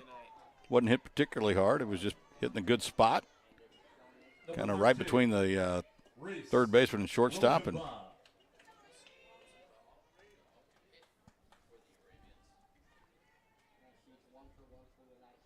so again, New Pal has scored in each inning. Another thing of note, it's just kind of math at this juncture. Last 4 innings, the leadoff runner has reached and scored for New Pal. Here's Rosenbaum getting her second at bat of the day. Getting him on, getting him over, getting him in. Rosenbaum, a ground ball to shortstop in her only plate appearance so far today. Looking ahead for the Arabians, 3, 4, and 5 coming up this time through. Center field. Rarely has to move. Catch is made. That is Smith that now is in center. And there's 2 down. The old home run in the phone booth, but of course kids today don't have any idea what a phone booth is. There's Katie Hershey. And Hershey's yet to be retired today. A home run, 2 singles, 2 runs scored. And rolls over this one.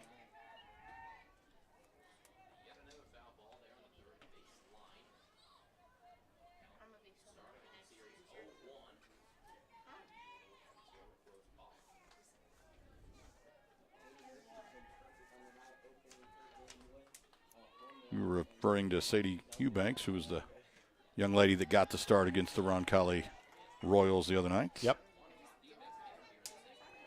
was Eubanks and Hurst that handled the pitching in that game for New Pal. I believe it ended up like 13-4, but believe me, they didn't pitch that poorly. There were some defensive miscues behind them. Count at 2-1.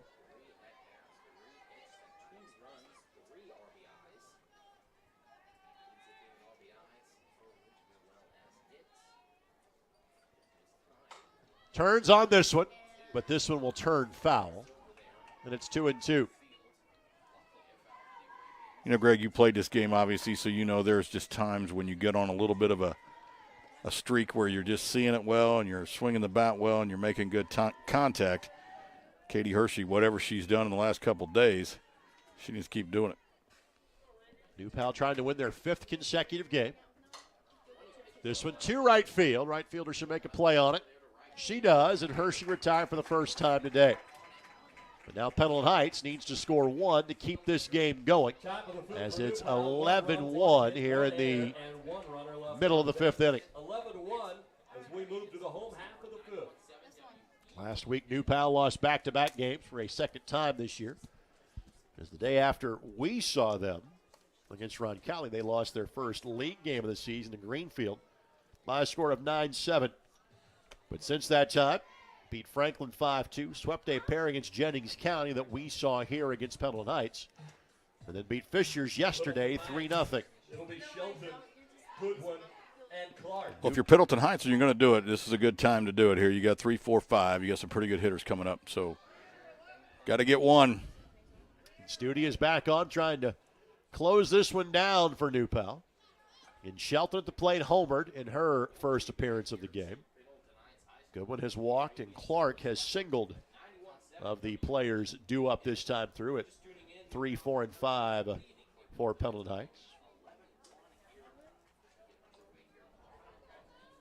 Studi has scattered 7 hits.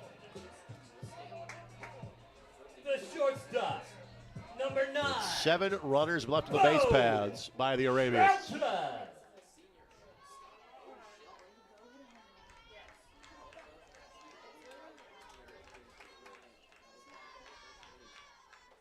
Off speed misses. 1-0 the count. Studi has induced a lot of ground ball outs in this game.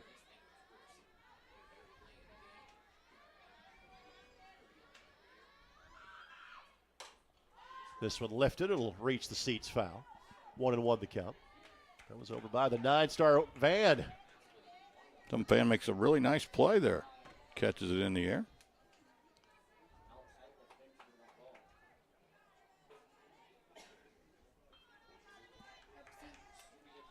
Well done.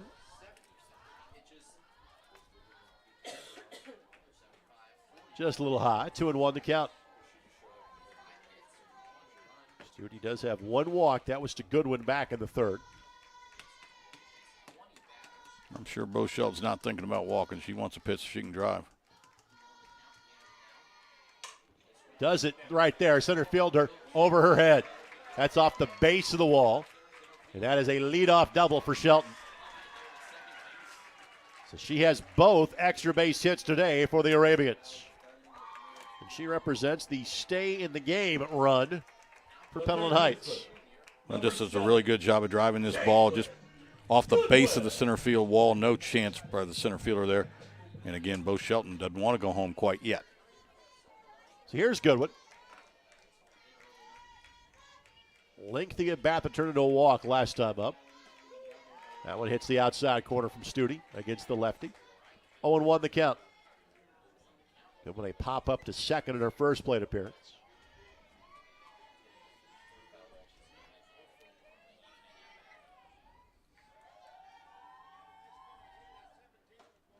Able to lay off of that one. And they do say at third base umpire, though, that she could not stop the swings. That's a strike, and it's 0-2. Actually, I think it's a pretty good call. I thought, honestly, it looked to me like she went full speed.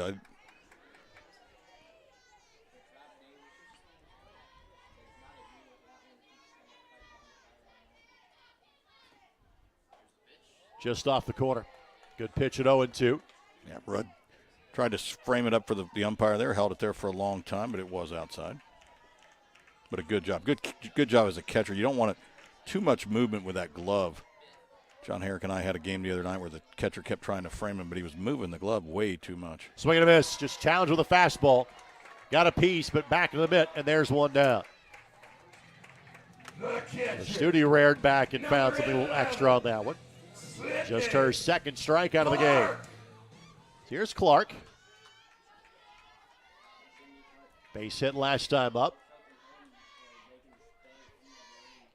Ed's going to go out and talk about it. Make sure everybody's on the same page.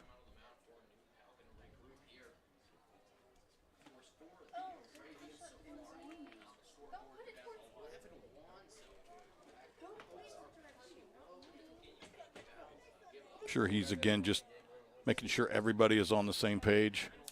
How are we going to pitch these hitters? Where are we going to pitch them? I'm sure he would love, and sends the center fielder back out there to relay the message. I'm curious why you bring the center fielder in on that one. Well, again, you're just telling everybody what we're doing here. This is what we're going to do, whether, and he wants everybody on the same page. You don't see that often, admittedly, but you certainly don't want to bring all three of them in, right? You can just send a messenger. Thought we settled that with Paul Revere.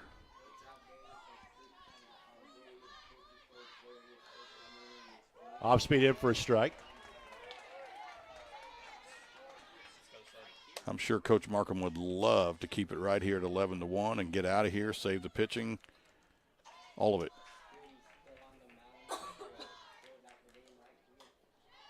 Clark fouls it back, and the count now 0-2.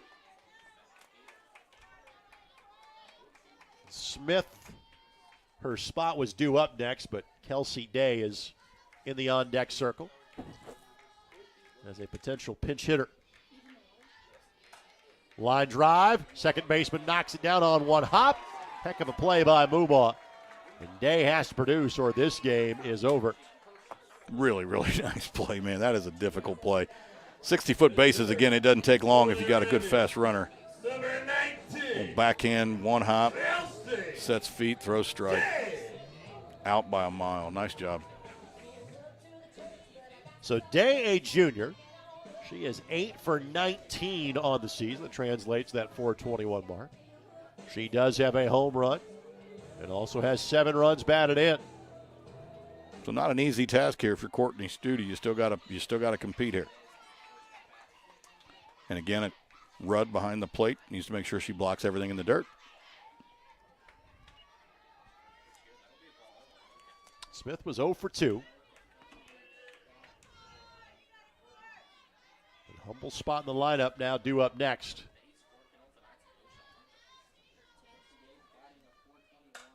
This one line right field, diving in, couldn't make the play. So this one will at least go 6. Oliver couldn't get there in time. It's now 11-2.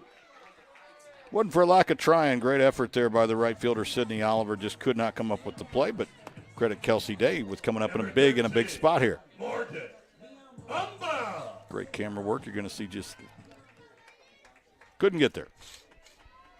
Missed it by a foot. Here's Humble. Third different pitcher, third different player to bat in this spot, and both of those in front of her singled. Finley was 1 for 1. Rector was 1 for 1. And again, Humble has a home run on this season. Popped her up. Rudd couldn't get there in time. Looking ahead for New Pal. They will send 9, 1, and 2 to the plate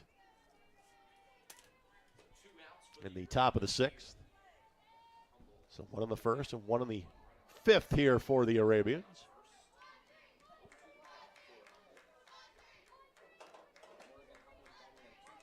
And again, I very little doubt that New Pal has the ability to score runs. That what'll be the question is if they can get a couple, can you keep the Arabians off the board? Humble 2 home runs and 6 runs batted in this season. Fouls that one straight back. Good off-speed pitch just up in the zone, and she did a nice job again of realizing at the last second, hey, I've been fooled. Let me just try to get a bat on this, keep my hands back, and just flip the bat.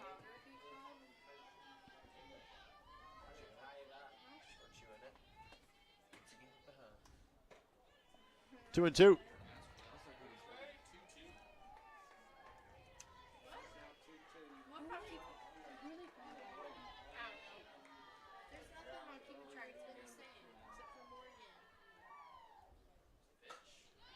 Good battle by Humble. Yeah. She's got that part of it down. Nice job of recognizing the pitch, albeit somewhat a little bit late, but still having the wherewithal to just flip the bat head and stay alive. Richardson awaits on deck if it gets to her. Right back to Studi. That broke the bat, yeah, that which you don't see usually in softball, but I thought she kind of disgustedly threw the bat away. Then I realized that wasn't the entire bat. Watch this. Watch the bat head go flying. Yep. That was almost Glenn Bragg style. Absolutely. Off her back in the follow-through, that thing goes away. The only time I've ever seen an aluminum bat break, there was a time when, I don't know which Easton or what company, but they were making a two-part bat where it kind of screwed together in the middle. I don't think that's the case there. I think that thing just broke in half. That was simply equipment failure. Yeah. So with that, let's take a quick timeout. We'll come back for the top of the sixth. That's 11-2 New Pal here on 9-Star and ISC. My name is Patty Potty, and I'd like to talk to you about all those kinds of convenience products. People are flushing down the toilet, clogging up our sewer system, and causing expensive repair bills. They might flush down, but they sure don't flush out. Make sure you trash them. Don't flush them, only flush the 3 P's. Pee, poo, and paper. Toilet paper, that is. And remember, no wipes in those pipes. This important message was brought to you by 9-Star Connect, your water and sewer provider. So Humboldt on for a second inning of work. Number 3. Gave up 1 run last inning. And her teammates got her a run to give her a second inning here to make it 11-2. And again, these two teams, number 6 and 7 in the state. So this disparity is not what was expected today. Kind of gives you an idea also just how good Roncalli is, as Roncalli, again, not against Studi. Right.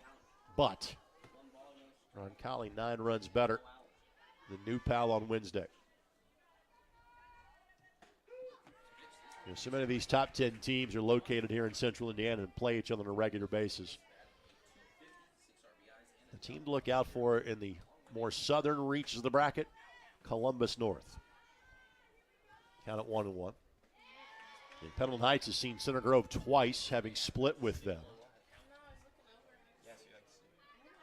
Columbus North has a win against Center Grove and tied Roncalli 3-3 earlier this year. Lewis, Goodwin, Petty, 1 down. And that is the first time since the first inning that the leadoff runner has been retired by Pendleton Heights. Well, it's a start. The catcher. Nice job there on the replay. Like you said, just kind of 1, 2, 3. So here's Rudd. Rudd yet to get a hit today, and that is something of news as well. She's walked twice. She's reached 3 times. She reached on an error. She's 0 for 2 today.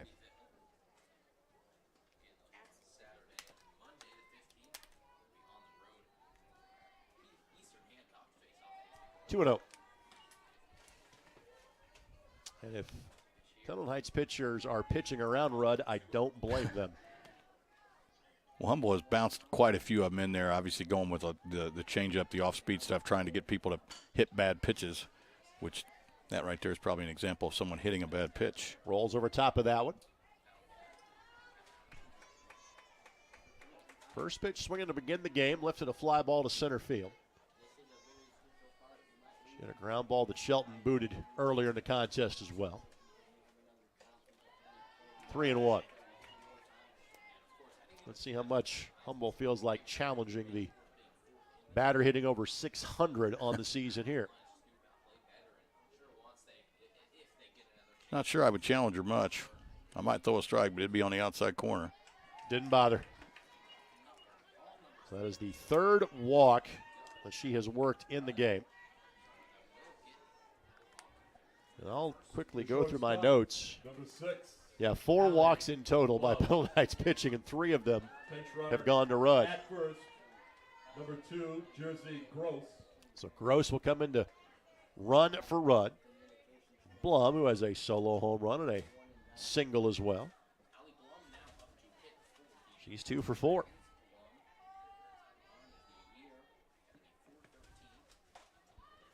This one could be trouble. No, right fielder had her played well. Wasn't a problem at all. That's Koffel, and there's 2 down.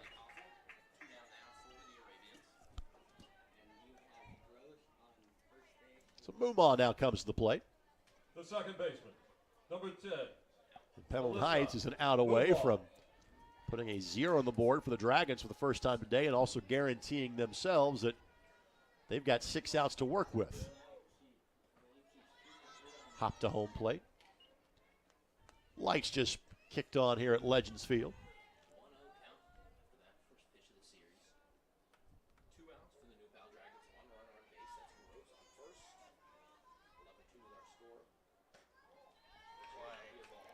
Two and 0.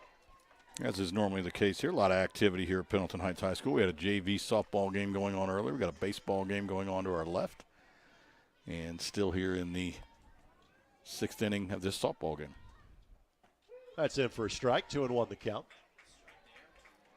And there were a lot of teams that were scheduled to be off today that tried to move a Friday date to today because the weather does not look great for tomorrow. Foul ball, 2-2 the count. My activity tomorrow takes me to the Indianapolis Motor Speedway. Good news is they can run in the rain this weekend with the road course activities. Yeah, and for what it's worth, of course, I'm not a meteorologist by any stretch, but they're basically saying it won't be a washout. Go ahead. This one hit hard, but again, it will drift foul. It does clear the fence, but foul ball. Mumon does have 4 home runs this season.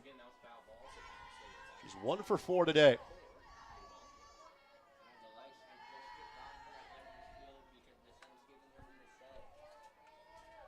Count 2-2. So New Pal has 11 runs. They scored in every inning. And Rudd and Mumon have 1 hit. Pretty deep group they have at New Pal.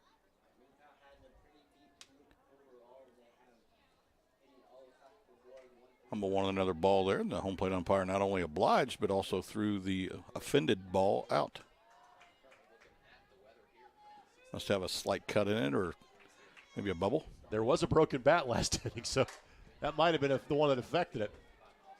Center fielder coming in, makes the play, and this one will go the distance as Fisher makes the grab in center. So with that, we go to the bottom half of the 6th, and it's 11-2 Dragons. Good innings by Humble off the bench. Yeah, and again, Pendleton Heights has got 8 and 9 here. Gloria Richardson's had a base hit. Kylie Fisher's had a base hit. So they got an opportunity here to maybe put a couple crooked numbers up. So 8, 9, and 1 coming up this time through for the Arabians. There are many in terms of weak hitters in either of these lineups. You see some of the action taking place elsewhere around the grounds.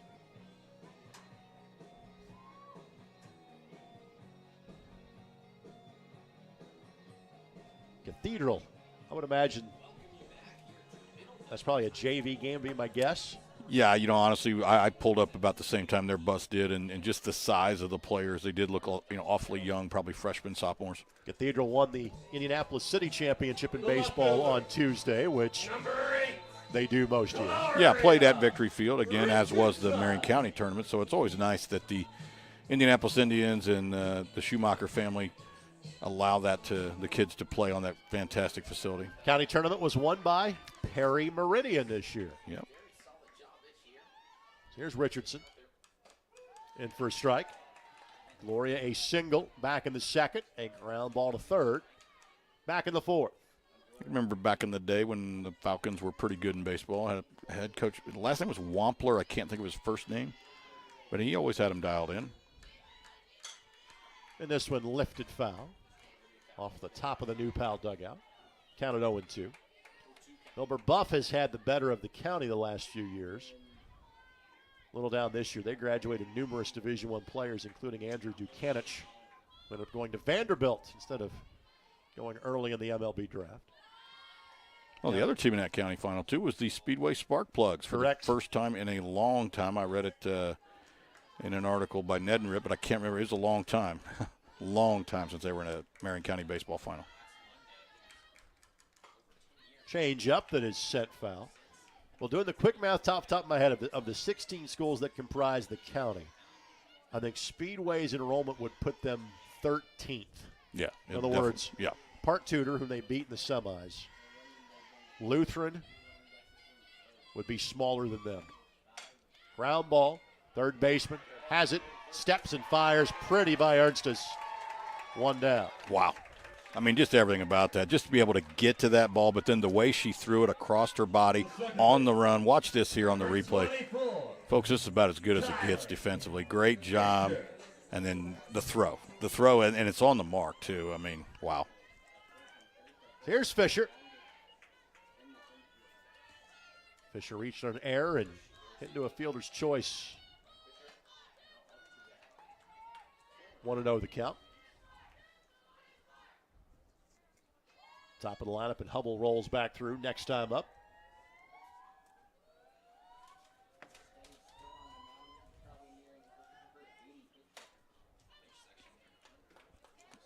And the count at 1-1.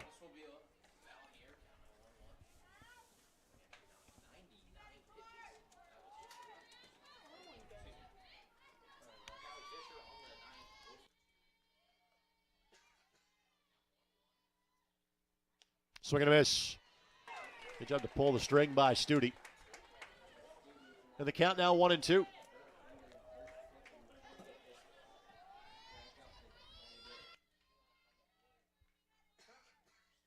Studi just a couple of strikeouts today. Doesn't have one yet there. But again, Studi has not been a strikeout dominant pitcher this year. She has pitched to contact. She's let that solid defense play behind her. It's also helped by having 11 runs scored for today. I didn't miss by much. Full count now 3-2. Yeah, Studi with 15 appearances now after this ball game, only 42 strikeouts. So just not a tremendous amount, and not a tremendous amount today either. Ground ball again, Ernstus. Made the same play last time up, had a little bit less range to make the play this time around. Studi has gotten a lot of ground balls to the left side. Well, there it is again, and you see the replay. Just that one there was a little bit more of a normal throw. She didn't have to rush it quite as much. 4 ground balls to third, recorded as outs in today's game. 3 to the shortstop. Everybody has done their job on that front today, and Hubble trying to slap her way on. She reached on a fielder's choice, but technically is 0 for 3 today. And again, that's the story as well, because she's batting .500 on the season. And again, outfield shading dramatically to left on Hubble. Makes contact, and Ernstus makes all 3 plays in the inning. A 5-3 bottom half of the 6th. So we'll go to break. To the top of the 7th we go. It is New Pal 11, Pendleton Heights 2, as you're watching on 9 Star and the ISC Sports Network. Who knew that 9 Star Connect, a local smart utility, has the fastest internet in Indiana? 9 Star offers speeds up to 2 gig. That's upload and download speeds. Try getting that from any other provider. No data limits or caps on speed. The speed you pay for is the speed you get. 9 Star has state-of-the-art fiber optics with a dedicated line to each house. 9 Star Connect, Indiana's fastest internet. Who knew?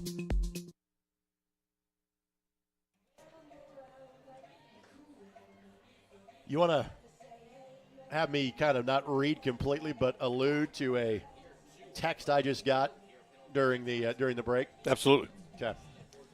A very dear friend of mine had a medical procedure that, by the way, 11-2 is our score on the top of the 7th. Had a medical procedure that everybody says is routine, not a common one. But when it's done to you, you don't feel so right. routine about it. He's fine. He's doing well. but he is a relatively famous person locally with a beard, and they had to shave his beard for the procedure. That's probably more devastating than the injury and the surgery. So the first thing he told me is, I'm fine. And the second thing he said is, no appearances for a while. They had to shave my beard. Oh, wow. And with that, let's go back to the action as Ernstus will lead things off for New Pal. I won't let you guess on here, but off there I'll let you guess who that might be. Well, Paige Ernstus leads off the inning after, again, a tremendous half inning there. 4, 5, and 6 this time through. Each play, I guess, was a little less impressive than the first one. The first one was, seriously, that's highlight stuff. And then the second one was just a nice play, and then the third one was a routine play. Yeah, I said earlier she's committed to playing the SEC in 2 years. We'll play at Mississippi State. This weekend in the Division I ranks, this is conference tournament weekend for softball. This one will turn foul. So their tournament starts next week. And then the following week is the college baseball kind of conference tournament week at the Division I level. And then selection day for college baseball is always Memorial Day. I know you're going to see some really good college baseball this weekend at Indiana State as they host Murray State for 3 straight games. Looking forward to it. This one lifted foul. You and I both have the pleasure of doing a handful of events on radio and or ESPN Plus for Indiana State. And I think the Trees are now 33-13 in baseball. Very impressive. And, again, a couple of their losses were to, Big Ten teams, and it would be even better, but they obviously don't mind scheduling up. Line drive, base hit for Ernstus. And she has now reached in 4 of 5 plate appearances, and she has scored 3 of those 11 runs for New Pal today. So here's Oliver. The right fielder, number 20. Oliver 2 for 4. Oliver. You were talking about your friend there with the relatively minor surgery. Reminded me of a quote of Bill Walton's years ago when he said, minor surgery is surgery that's being performed on somebody else. Correct. Count is 0-1. Reference the fact that Oliver's going to head to UIndy. They won their 51st game of the season this morning. So both Marion University had a great run, too. They're still going. Okay. Yep. Marion has won the Crossroads League last week, and then they will host their regional starting Monday. Marion, Indiana Wesleyan, and Taylor all playing in the softball postseason from the Crossroads League out of Indiana. And I'm sure all 3 rosters stocked with Indiana kids. Chock full of them. This one lifted left field. Richardson can't get there in time. Base hit. Runners will stop. But Oliver's got herself a 3-hit afternoon as well. In fact, I think Marion carries 20-something kids in the roster. They have 1 player from Chicago. Everybody else is an Indiana kid. That's great. And, again, it's a testament to what we're seeing here today. I mean, really good softball being played on both sides. I understand the score. But still, I mean, Pendleton's got some nice players as well, and they've proven that throughout the season. Here's Engel. Engel turns on this one, but again, smashes it foul. Engel a double, a walk, a sacrifice fly, reach on an error. She's got credit for 3 runs batted in today's game. She's done something good every time she's been at the plate for Coach Markham's squad today. 1-1 the count.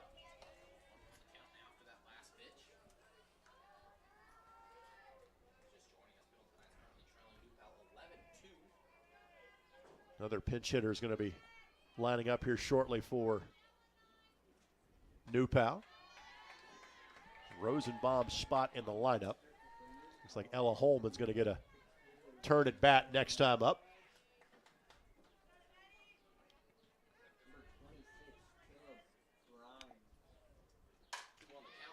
Ball hopped off the glove of Shelton. And runner had to freeze in case that was going to be caught. So bases are loaded and nobody out. Well, that ball was smacked. It was hit hard, but again, Shelton just having a difficult night in the field. She's normally a little better, I think, than what she has played tonight. I mean, again, it's not a knock on her. That ball was hit hard, but nothing really going her way tonight. So here's Holman. So Holman, 8 for 24, which translates to a .333 batting average. She has played in every game but 3 for Coach Markham's team. 2 home runs and 5 runs batted in. Ella, a junior.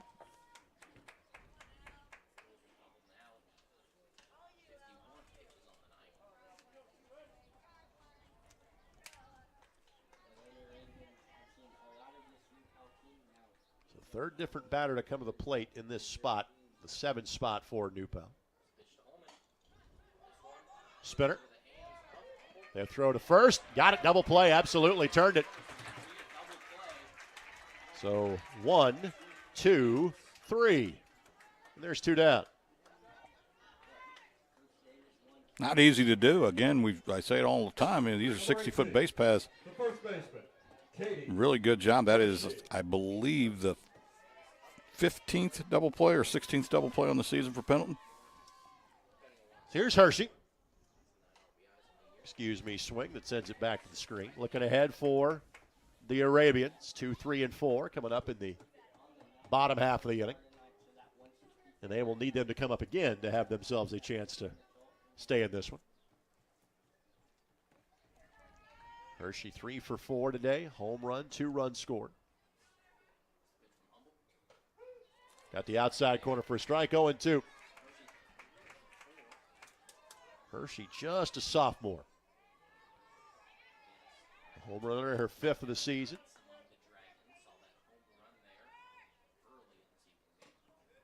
She had a couple big bombs last year as a freshman. I remember when she would come into ball games and honestly just unload, swing for the fences. That was kind of her job.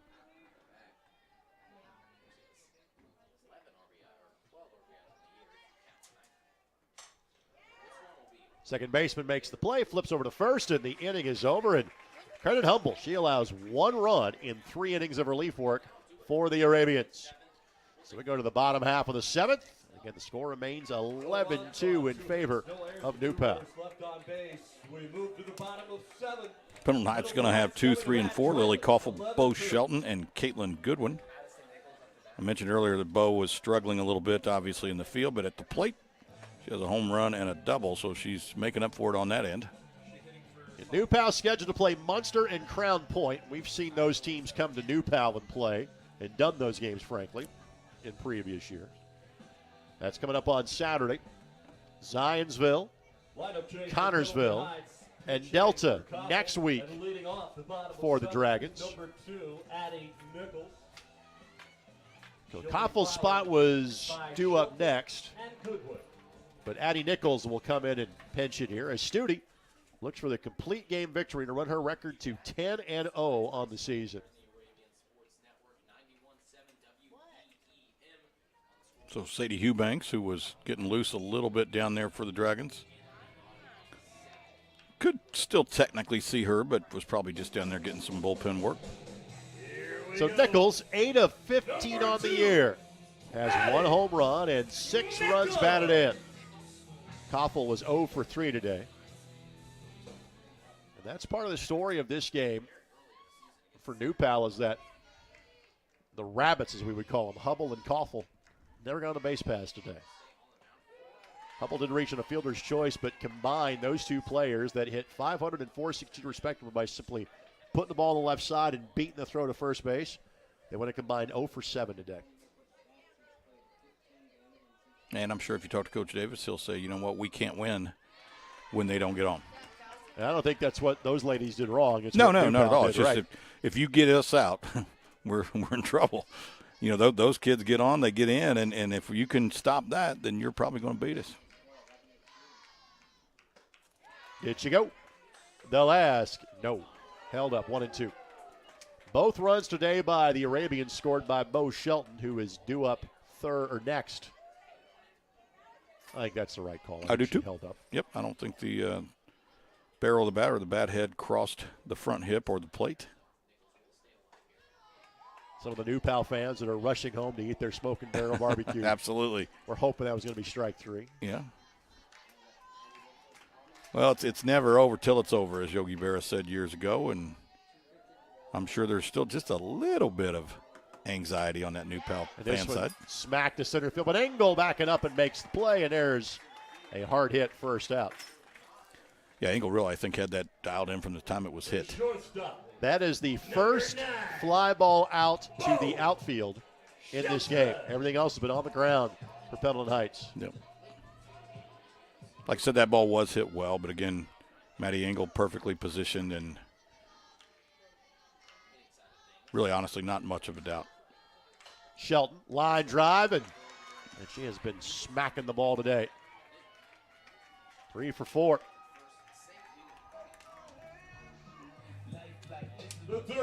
Barring batting around by Pendleton Heights, she will finish a triple shy of the cycle today.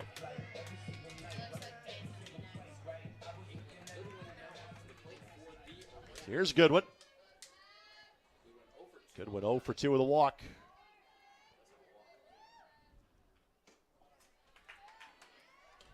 Kind of want to know. Clark awaits on deck.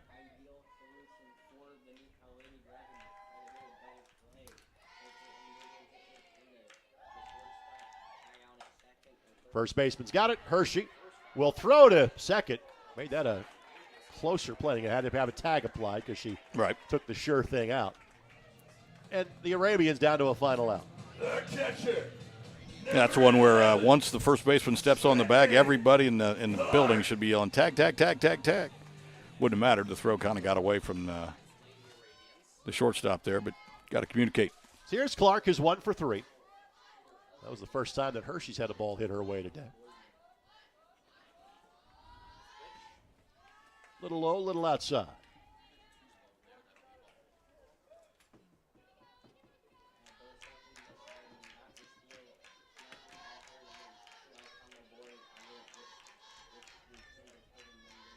Off speed in for a strike. Really, really nice pitch. You know, this late in the ball game, you've thrown a lot of pitches, and you know, this is the 4th time that Clark has seen her. But still, what a great pitch. This one fouled, and the Arabians down to a final strike. This has been kind of a typical studio line.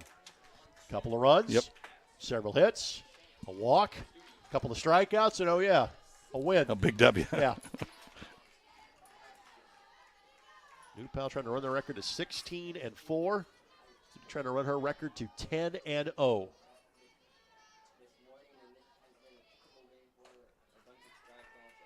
And in terms of the league race, this would put New Pal at 5-1, would drop Pendleton Heights likely from the conversation. Correct. At 3-2. In New Pal, they've got Delta, who is 0 for the league this year, coming up next week. They're probably looking at getting a share of the league title. Line drive, that'll get through for a base hit. Shelton will get the wave around, and again, nope, she'll stop.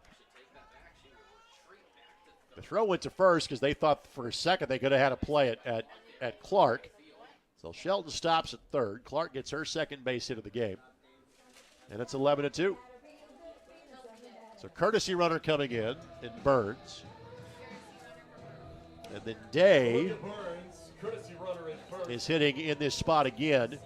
This was Smith's spot in the lineup. Day came in last time up and singled to keep the game going to right field. And Day will stay on and hit here again.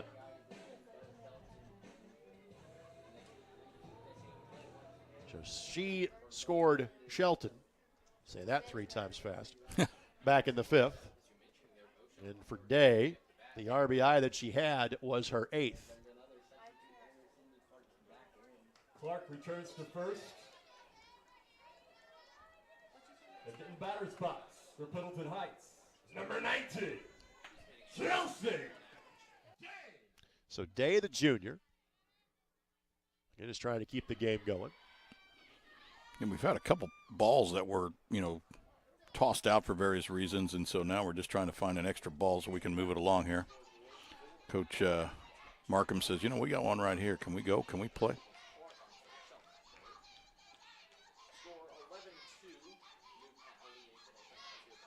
Day swings and misses. Count is 0-1. And our next broadcast on 9 Star is baseball at Shenandoah on Tuesday night. No lights, the home of the Raiders, so the early start, 5 o'clock first pitch, as they take on Daleville. When this one smacked to right field, Oliver hustles over, but runs out of real estate. But Day is down to a final strike, as are the Arabians. You know, Greg, you were talking about those Shenandoah Raiders and how they kind of have a chance. Yep. I mean, they got two really good pitchers, shutdown guys, and they can hit the baseball. And you know, there's the graphic here, but gosh, they got a shot, man. I mean, when you got two shutdown pitchers, you can go a long way in the high school and/or softball tournament. 0-2 pitch, waste that one. 1-2 the count. Yeah, Shenandoah's in the southern half of the bracket in 2A. Centerville, from their sectional, made the state finals last year, bumped up on enrollment. They're now in 3A. Count it 1-2. Ground ball, foul ball. Baseball state tournament starts a couple of days after the softball state tournament does. There's normally a kind of a large gap in and around. Yeah. Memorial Day weekend, graduations for the baseball sectional championship. 1-2, swing and a miss, and that is it. Well, New Pal jumped out to a 3-0 lead today and never looked back. This one went the distance, but New Pal never seriously threatened. They win it 11-2. Studi gets the complete game win, her 10th of the season. She finishes with a third strikeout. Jim, your final thoughts on this one?